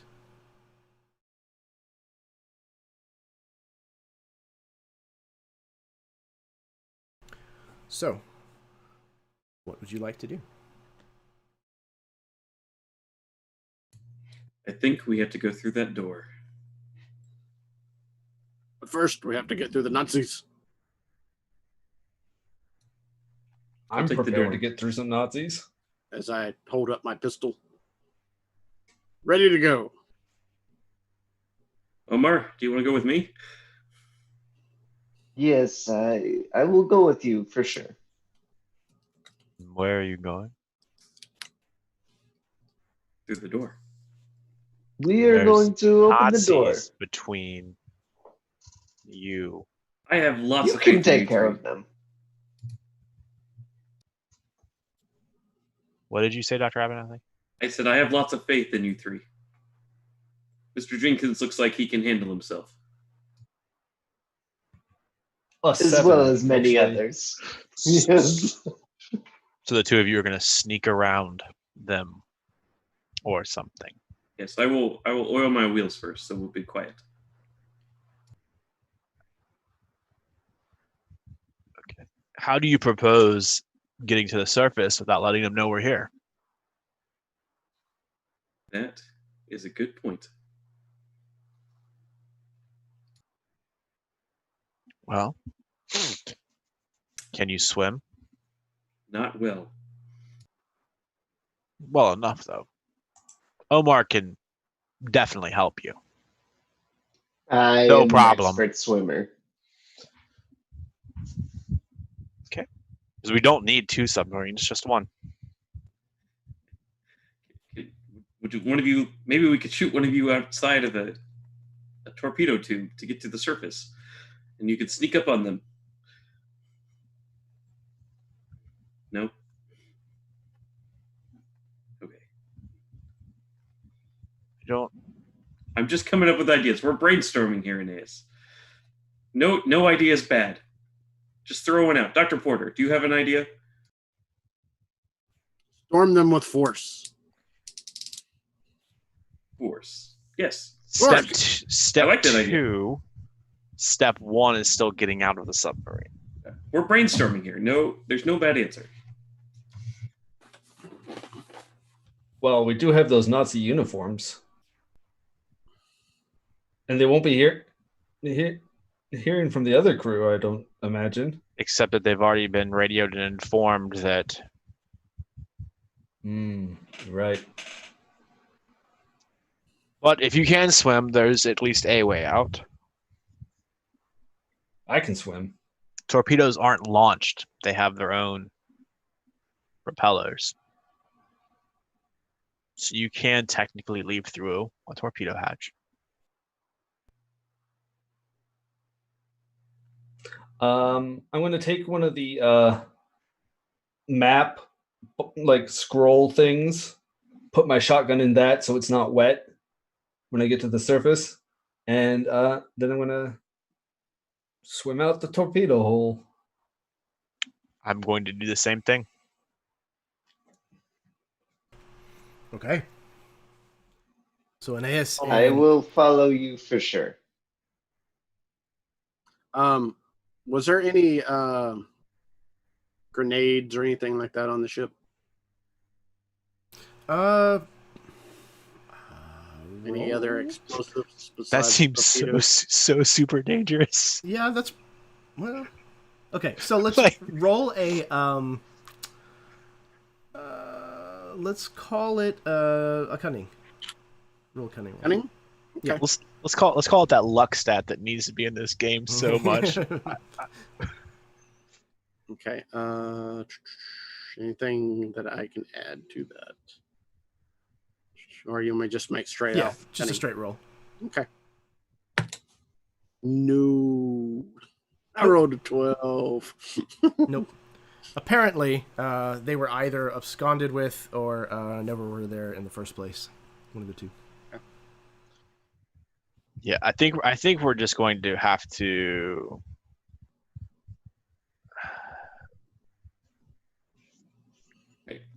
I'll call if you guys go swim to shore. I'll cause a distraction by surfacing, and while they're investigating me, you can attack from the rear. You could put it in ramming motion. Do we want to get out of here, though? That is true. I mean, no bad ideas.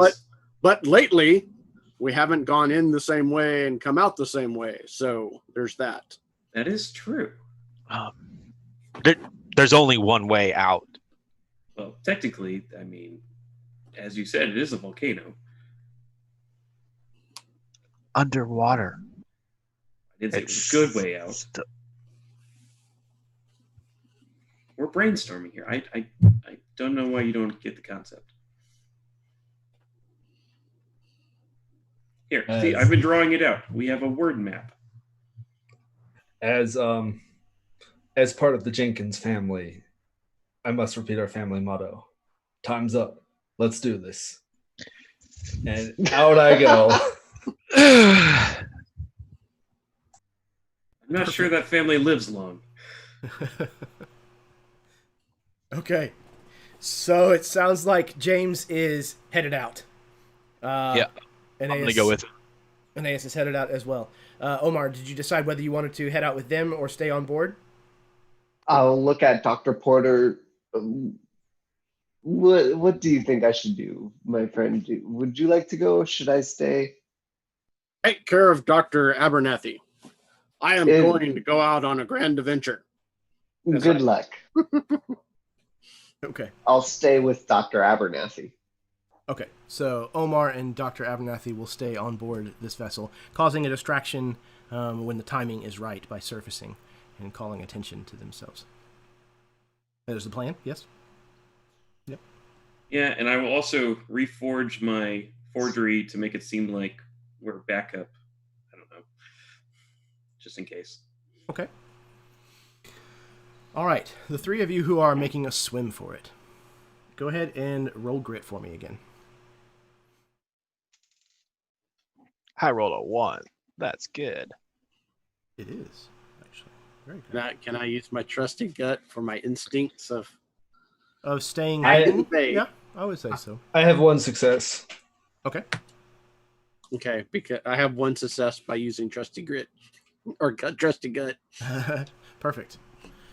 Okay, so there's a point where Dr. Porter and James are almost seen as they're making the swim to kind of shore, and but you know, like kind of at the last minute, Aeneas kind of like gets your attention and it kind of like tells you to duck beneath the surface, and the two of you kind of duck down, and that's the moment when the submariner kind of sticks his head kind of over the edge of where he's kind of on this walkway up above you of rock, kind of looks down, kind of looks back and forth and doesn't see anything, so he keeps going.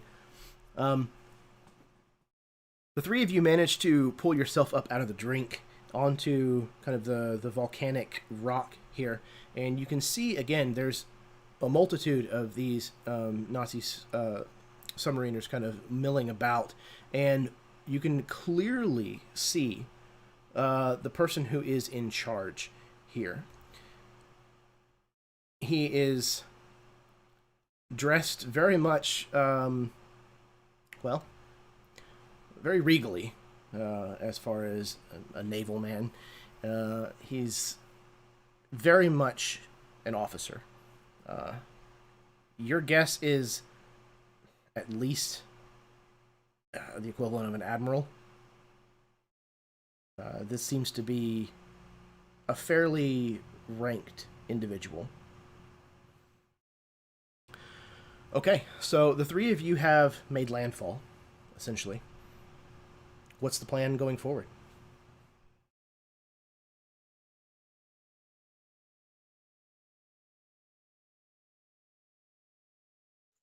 Well, I suppose we're going to wait for a few moments to see if the submarine surfaces, and if not, then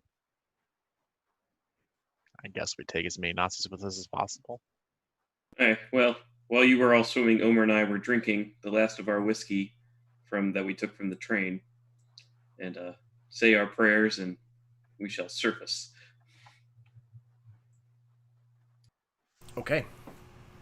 You toast your hopeful fortune, and then you bring the submarine up to the surface.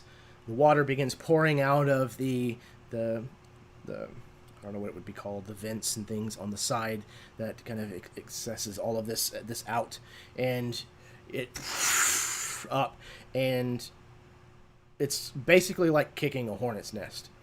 All of these Nazis who previously didn't have anything to do while their comrades kind of worked on attempting to open these doors, now all of a sudden find themselves very busy. They all are getting their what are they? Car 98Ks ready, cocking the actions and leveling them towards this new arrival. So for the moment, it seems to have worked. Well, I give kind of a nod for us to maybe sort of swing behind these Nazis, sort of, because I imagine they spun, like their backs are towards the door now. They're looking down towards the water, so we're gonna see if we can't slip between them and the door and hope for the best. I guess. So again, this cavern's fairly large, and these Nazis have kind of spread out, exploring it, kind of, looking in all the nooks and crannies as best they could.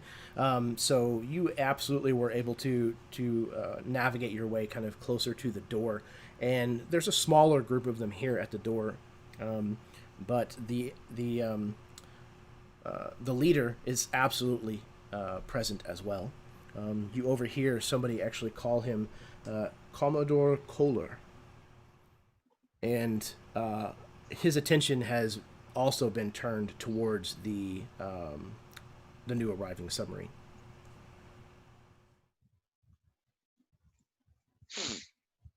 So I give a nod to JJ and then to the Commodore, and then to Dr. Porter and to whoever the soldier closest to the Commodore would be. And I'll take the one on the other side of him. Now, whether JJ chooses to shoot him or to try and capture him, I guess that's up to how you interpret a nod. I'm shooting. Excellent. I'm shooting as soon as I'm within like shotgun range. Okay, so let's go ahead and roll up initiative. You guys will basically have a surprise round. If I'm remembering right, initiative is... I turned to Phillip ask... had to step away, so... Yeah, I was going to say, I turned to ask Phillip's refrigerator, or gas access, whatever that is. Let's see. I think it is grit, if I'm not mistaken. I think you have a choice. I think it's grit or cunning. We're gonna go with that. Do we roll it, or does it just off the score itself? There's the man. There we go. That was it. Grit or cunning. If Sweet. you succeed, then you go before the opponent. If you fail, then you go after the opponent. Okay, cool. And just a single die. Single die. Single die. Yep. All the single dice. Cunning. Single dice. Success. Oh yeah, success. Actually, success on both of them, which is amazing. And did you get a success as well? Cool. Okay, so in addition to the surprise round, all three of you will also at least be able to go before they have time to react. Abernathy and Omar, let's go ahead and get you guys worked into the order as well.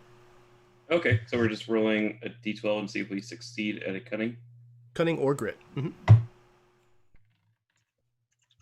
Dice fell off. I failed. Success. Okay, excellent. What did you say, Derek? Sorry. I failed Failed. Okay. badly. All right. So, okay. So like I said, you get a surprise round, so you guys can have at it. Whatever order suits you best. I'll go first. I got the loudest gun. Sounds good. Sure. Okay. Shut So you level your shotgun towards the Commodore. Yep. All right, let her rip. This would be a grit roll. You 3 probably have successes. something. Okay, excellent, cool. 3 successes. Let's see. All right. So he takes 3 stress. So your shotgun fires, and several of the shot pellets slam into his shoulder, but he almost seemed to have like a sixth sense and started to kind of move before the shot actually happened. And though he has been injured, he is very much still alive. I'll let them go first, and then I'll take my second shot as my first round. Excellent. Okay, so still part of the surprise round. Who wants to go second? Go ahead, Dr. Porter. Okay. Was there a guy next to him? All right. Was Absolutely. it him? Okay. Here's a question. Since I'm a medical doctor, could I use my bonus dice from my medical bag? It says bonus dice to making checks related to your occupation, which was medical doctor.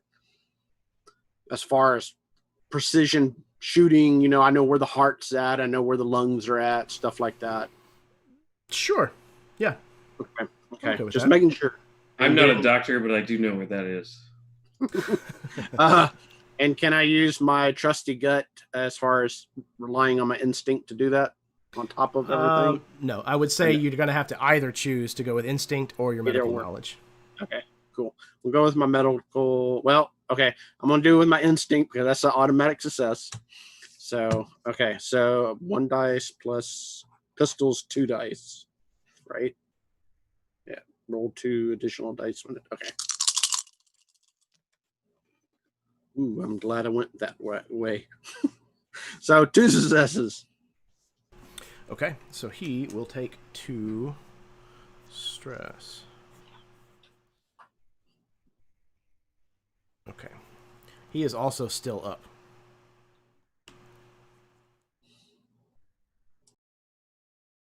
But, you said this is a revolver? Yes. Okay. So Well, the pistol. So. Okay. So yeah, it might I don't be know like what that 1911 would- or something. Yeah. Okay. I mean,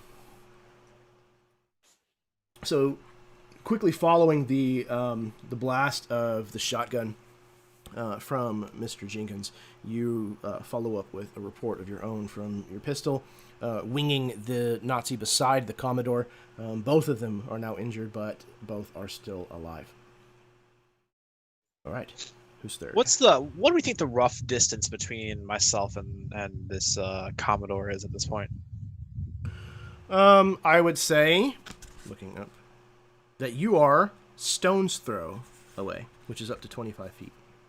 All right. So since he's just been shot, and this is all relatively happening at the same moment, I'm going to forego my shot on the other guy, and I'm going to see if I can't get up close and personal with this guy. Sort of pulling out my knife as I run towards him. I'm going to see if I can't take him captive to try and limit the number of people we get shot by. Okay. So let's see here. That would definitely still be grit. Okay. So I don't know if it can be considered an attack. So I don't know if I'd get the +1 die from the knife or not, because I'm not necessarily trying to like jab him with it so much as. the theme that we've kind of been going with is that this is some kind of like Greek ceremonial dagger, and I think that standing on the threshold of Atlantis here, Sure. I think that if it's going to apply, this is the place. All right. So I will. I'll roll both these dice. Well, it's 2 successes. So that's good. That's the most I can get.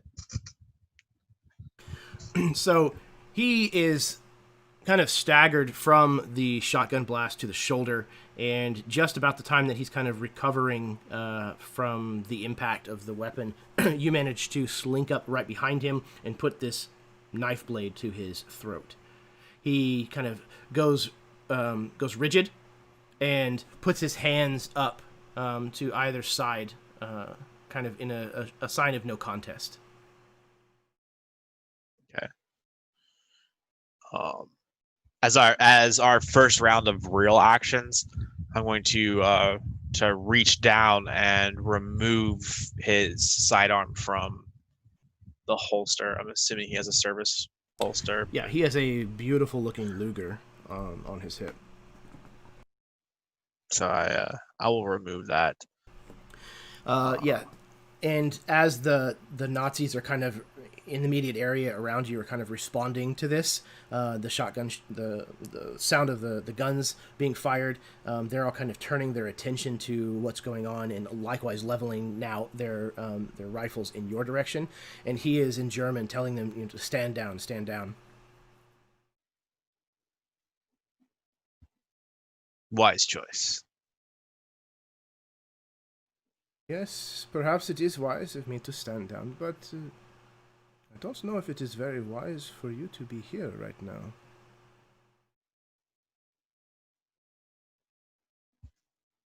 I don't know how many you have, but you do appear to be outnumbered.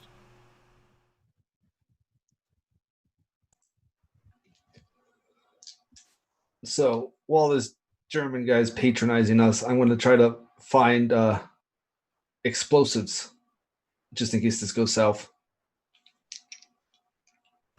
Yeah, there's I get definitely like explosives a here. crate of dynamite over next to the door, Yeah. just in case. Yeah, there's definitely some crates of dynamite. And again, they've got the giant Nazi stencil like painted on the side of them, right next to the big danger explosives in German. And you also notice that most of these submariners have crates nearby them that appear to have the infamous stick grenade, the German kind of can on the end of a stick. Potato masher. Potato masher, yeah. I'm very familiar with that one. Yeah, you would be. So I'm gonna have my shotgun like at one of the boxes, just be like, we might be outnumbered, but I'm American and we're crazy. Most definitely. Ha ha! The Commodore with his monocle kind of looks at you, Porter. He doesn't seem to be challenging your claim. I fought you once in World War I. I'm fighting you again now. Very well. So we seem to be at an impasse, then. What do you want? We can start with all of your men back on board your swimming tin can.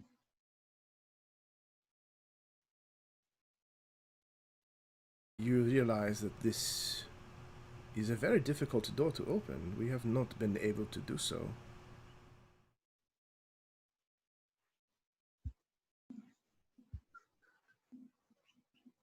Am I supposed to feel bad for you? No, but perhaps we could work together. A mutual end, I think. Well, I'll tell you what, Commodore. You can stay, but the rest of your men get back on your tin can.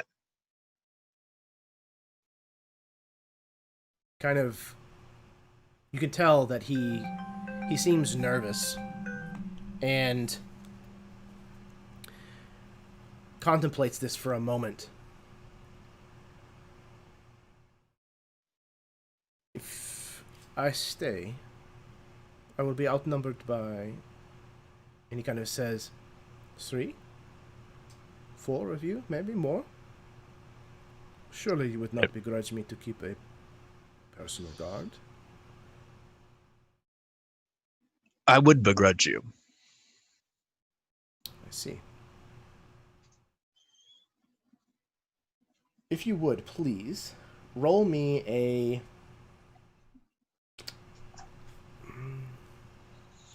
Let's call it a grit roll.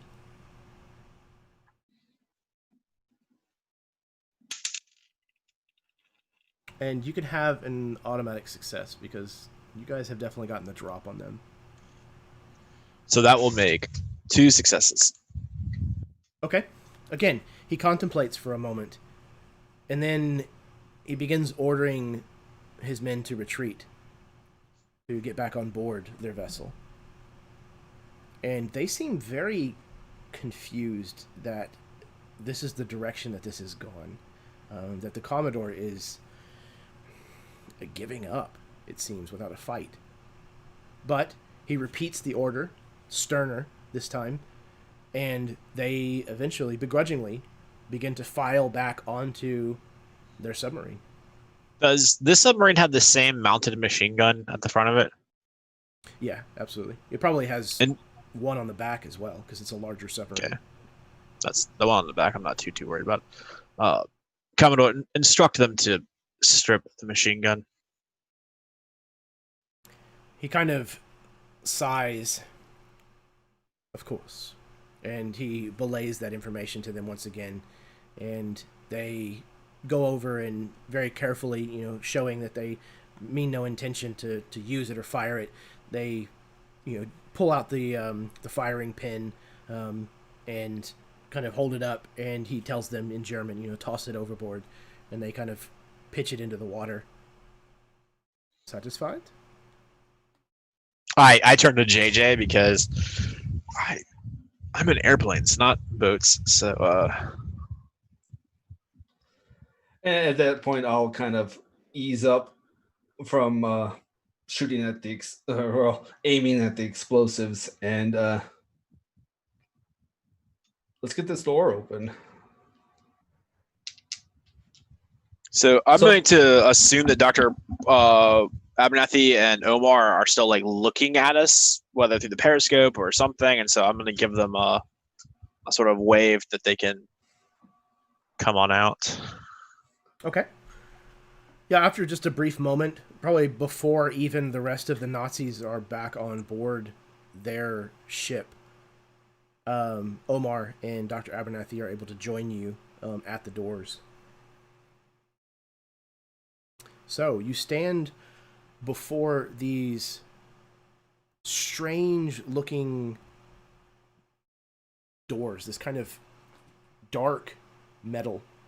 You think they're probably bronze, like most of the panels and the clockworks that form the exterior shell of this place with the cooled magma. But these seem to have some kind of other plating on them. What would you like to do?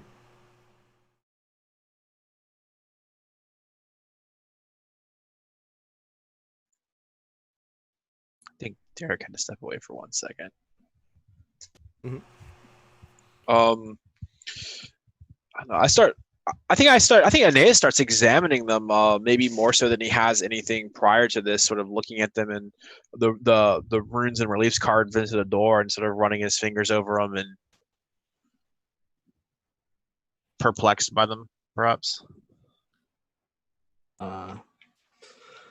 James is gonna he has a little bit of experience with at least seeing this kind of stuff, so he's gonna be like, well, sometimes it's like a magic word or something, or you gotta bring something to it.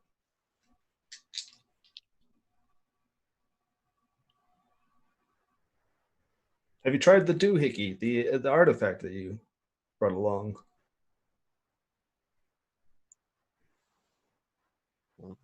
We have 2. I think Dr. Abernathy has 1, and I have the other currently. Okay, so you're fairly certain that the artifact dealing with the emerald tablets is probably not going to be what you're looking for in this situation. The inscribed writing on them is entirely different.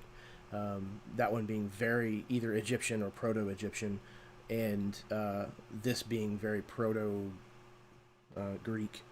Again, kind of the same symbols that you noticed around the Centurion's locket, and also the similar symbols that form Aeneas's tattoos.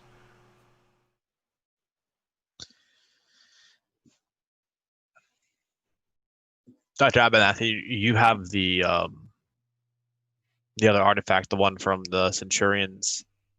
Yes. Here it is. Am I off the boat or off the? Yeah. Mm-hmm. All right. Here it is. Well, I take a look at it, and if it were a key, where would I stick it? That is I was just one of the holes. So, here. Would you now? Here is what we're going to do. I need to know who is going to be trying to operate the key into the door. I will, unless someone else wants to. Oh, okay. Aeneas, you can, yeah. Okay. So, Aeneas, you'll be kind of leading the charge, so to speak. I'm going to be looking for a collection of successes, but I am also going to be counting failures during this. So, I'm sorry. I was going to say I'll help then. It's going to be cunning.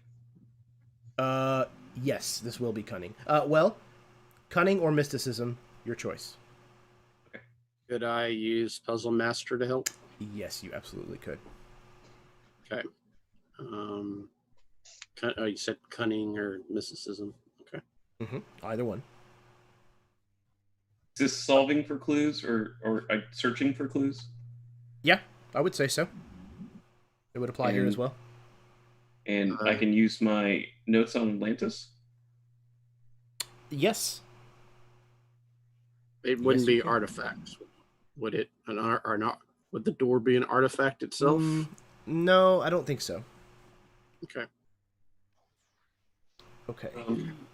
Omar will also recount his story of the Ouroboros and what it means to his people in hope that sheds some light on this. Okay. Meanwhile, Oh, sorry. Go ahead. But it doesn't. meanwhile, James is going to make polite conversation with the captured Nazi. So, you ever seen magic before? He kind of looks at you. I have seen many things that you cannot explain. You get the effect that, you get the idea that this is probably not the first occult dealing that this particular Commodore has probably encountered. Okay, so Dr. Abernathy, you got 4 successes. How many dice did you roll? You rolled 4 dice and got 4 successes. Excellent. Okay, cool. So that is 4 successes, 0 failures from you. Dr. Porter, how many dice did you roll for your 2 successes? 1 die. Okay, cool. So 2 successes, no failures still. Excellent. Omar, how many dice did you roll for your 1 failure? Okay, 1. I guess that was a stupid question. All right, 1 failure. All right, so we are at 6 successes total, 1 failure. We're not there yet. So, would anybody like to add more? All right, so I'm assuming this is dealing with would this be considered dealing with the occult or no? Yes. All right. Again, with the way that we've kind of reskinned your dealing with occult, this is Dealing with Atlantis. Yeah, exactly. All right. So, and then, all right. So, I have the base die that you roll normally, and then I have the +1 additional die when dealing with the occult, right?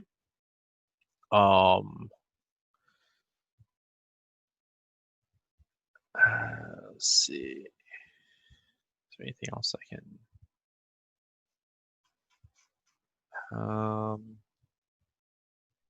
Because everything else is like religious texts. So.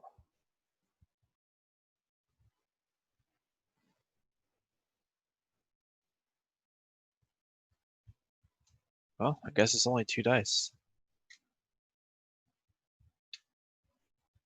So that is something interesting that I've noticed with the thaumaturge is there's not a lot of times when you're ever is a 9 right now. So Okay, so you got 2 successes. mm-hmm. I just got a notification that it was disconnecting me from OBS and then reconnecting, so I don't know if we're still good or not, but let me check the okay, it seems like we're still good. Okay, so 2 successes and you rolled 2 dice, so it's 0 failures. All right, that is a total of 8 successes and only 1 failure. So Aeneas, you almost instinctively, as the rest of these the doctors are kind of pointing out different things about, this, we've seen, this kind of depicted in another culture, that was, much later. They must have gotten some kind of similar ideas about their mythology and things from these peoples. And you kind of just study this door almost from a little bit afar, from where they're doing their major work. And again, almost instinctually, you just step forward and extend your arm into one of these holes with the key.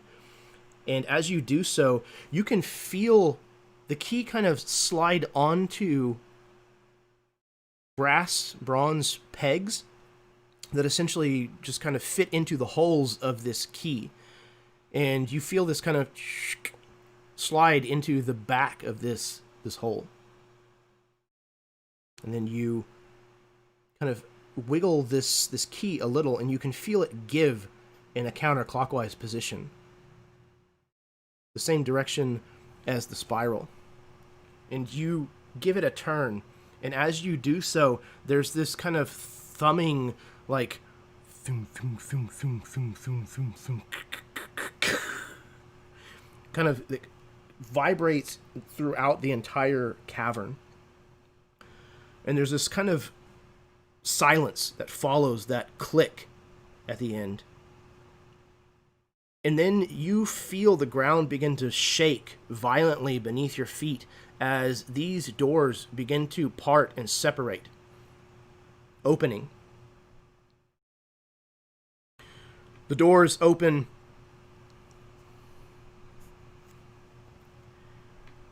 and beyond, we see something that is wilder than your imagination could possibly be.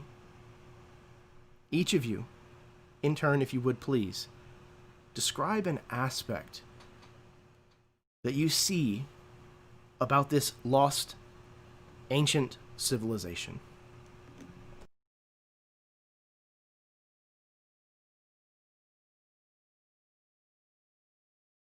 Well, doctors first, of course.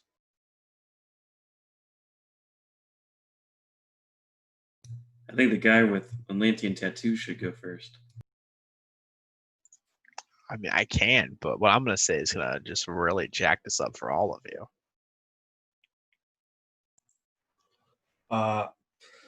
As the simplest member of our crew, I of course noticed the statues of the beautiful goddess or some kind of womanly figure kind of in columns holding up the ceiling.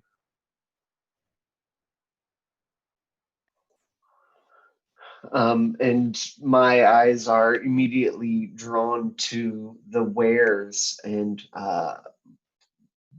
surprisingly still thriving marketplaces with extremely colorful and unique spices, kind of like with bioluminescence glows to fit a cave-like environment, and exquisite pottery and metallurgy that I've never seen the same quality of before.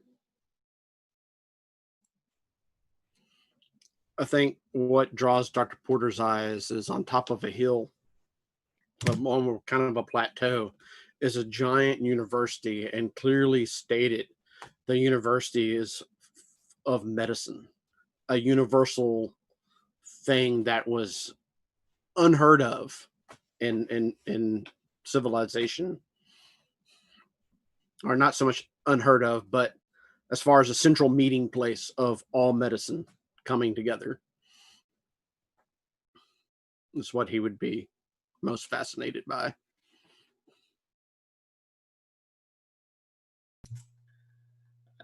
Abernathy will take note of the architecture, that it looks like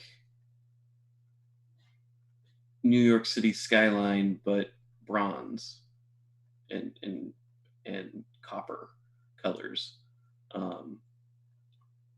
but skyscrapers like you would find in New York. And I think it's a little too much for Abernathy. So I think while everyone else is taking in like Omar is surprised. I'm thinking you implied, Phillip, that there's still people, right? But you said a thriving marketplace. Is that right? You're implying that there's still. All right. Yeah, I mean, maybe we don't see the people. Right, but it's apparent that there must still be people here. All right. Yeah. So as everyone's sort of taken aback and taking this in, I think Anais steps in and sort of turns back to sort of look at where we've come from.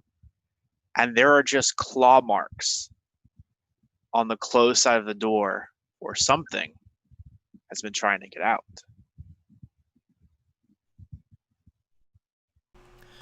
And that is where we will end our trilogy, The Key to Atlantis.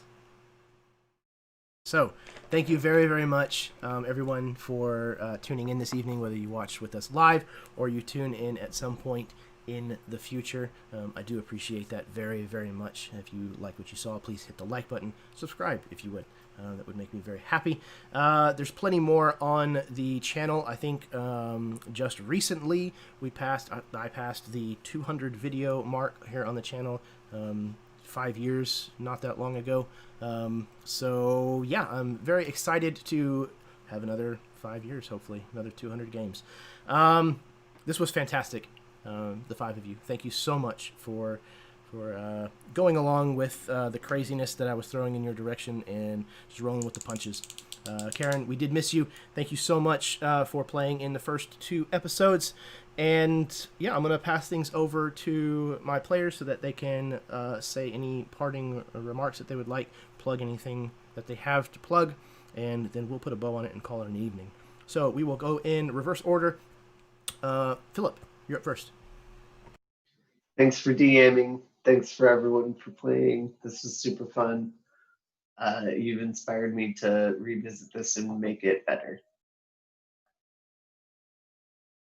Dude, it's a fantastic system already. I think that with a couple revisions, that you will have a very well-oiled machine to run some really, really badass games with. I like it a lot. It does a really good job of capturing the pulp feel of the genre really, really well. And even though this is a time period that I'm not used to running, I love pulp action adventure. It's definitely something that it runs very well through my veins, and having the chance to run the system for you was a pure joy. So thank you. And it's very apparent that you did a lot of research into this also, Jeremy. So that's cool. Thanks. Thank you. Yeah, absolutely. Yeah, like I said, it's a very interesting time period. It's not one that I have done a lot of research into, but it was very interesting. All right, next up we have David. Found the unmute button again. Yeah. Oh my God. Gonna so miss playing Dr. Porter. He was a blast. Uh, thank you, Jeremy. Man, it was an absolute ball to play this game. Thank you, Phillip, for like creating this thing. I mean, this was absolutely a hoot. And dude, my brain already immediately was going, man, I want to play like space and blasters and giant helmets and stuff like that. So yeah, man. A little bit of Flash Gordon. Oh, totally Flash Gordon. Fantastic. Totally. Yeah. I love the Sword and Planet genre as well.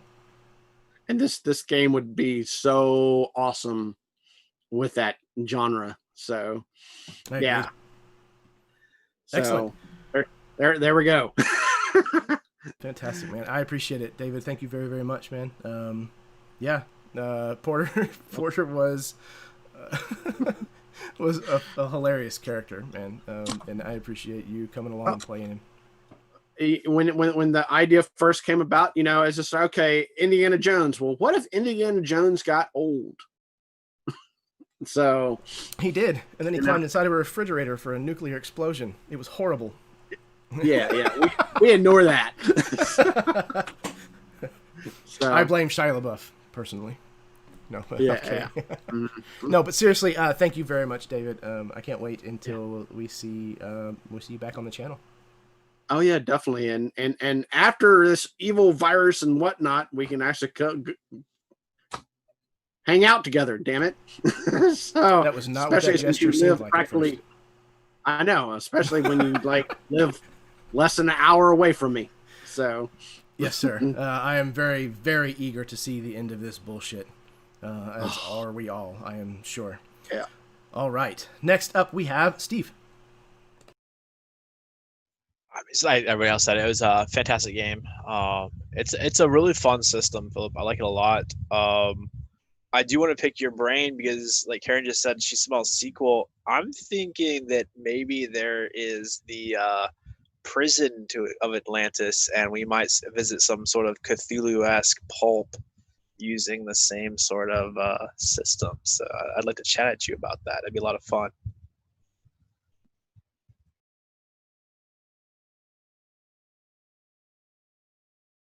Definitely. Like I said, I definitely want to kind of sit down and talk over ideas and thoughts for the system and things like that with you at some point as well, Phillip. And I'm positive that this will not be the last game that I'll run using TreasureQuest. It was a lot of fun. Steve, as always, thank you for coming back to the channel. I know you are certainly a frequent flyer, but it's always a pleasure to have you around, man. So thank you very much. Next up, we have Derek. I want to say real quick thanks to Jeremy for running the game and Phillip. It was very fun and interesting. I really liked the setting and the way that I could play a character that wasn't built for fighting, and that I could use other means to have fun. Things that stick out is our walk through the train and doing crazy stuff with that. And so I really appreciated that and the system that allows that sort of gameplay. And I enjoyed that. So thank you. A pleasure as always. Thank you once again, Derek, for coming on. And again, I look forward to the next time that we have the chance to play in a game together. Abernathy was a invaluable resource, I think, during this game. He came through more than once with the appropriate knowledge that the team needed to progress forward. And it is, because pulp action adventure, normally when you think of it, it is fist fights. It's that wet chopping of celery sound whenever somebody punches someone in the face. It is gunfights in bringing a gun to a sword fight. It very much is that kind of vein. But another very key element to the pulp genre, especially Indiana Jones, is the time spent in the library, is the fact that he is a professor and that he's full of knowledge, obscure knowledge and history. So I think that was very on point to have a character like that in the group. So thank you for playing that well. All right. Last but most certainly not least, Caleb, thank you very, very much for popping in, especially at the last minute on very short notice. So thank you for doing that. And likewise, if you have any parting remarks, anything that you would like to plug, please do so. I just want to thank everybody for having me. It was very last minute, which is why I went with kind of human fighter guy. But I think it went well, and it was a lot of fun. I like the system. I like rules light systems overall. So, yeah, absolutely. They're nice to run a wide variety of games in. You can cover a lot of different genres and tones with rules light systems with very little tinkering under the hood, and building the adversaries and things for this game was very, very easy. Once I kind of touched base with Phillip on how what his notes were on how to kind of build adversaries, it was a lot of fun to kind of tinker with it. So. Thank you again very much for coming in, and I think you played the muscle very well. And again, there was plenty of occasion for him to step in and use said muscle. So I think that's about all that I have, and about all of the rambling on that I can do. Once again, thank you so much for tuning in. Stay tuned for more. And until next time, may your dice roll high, and your snacks always be within reach.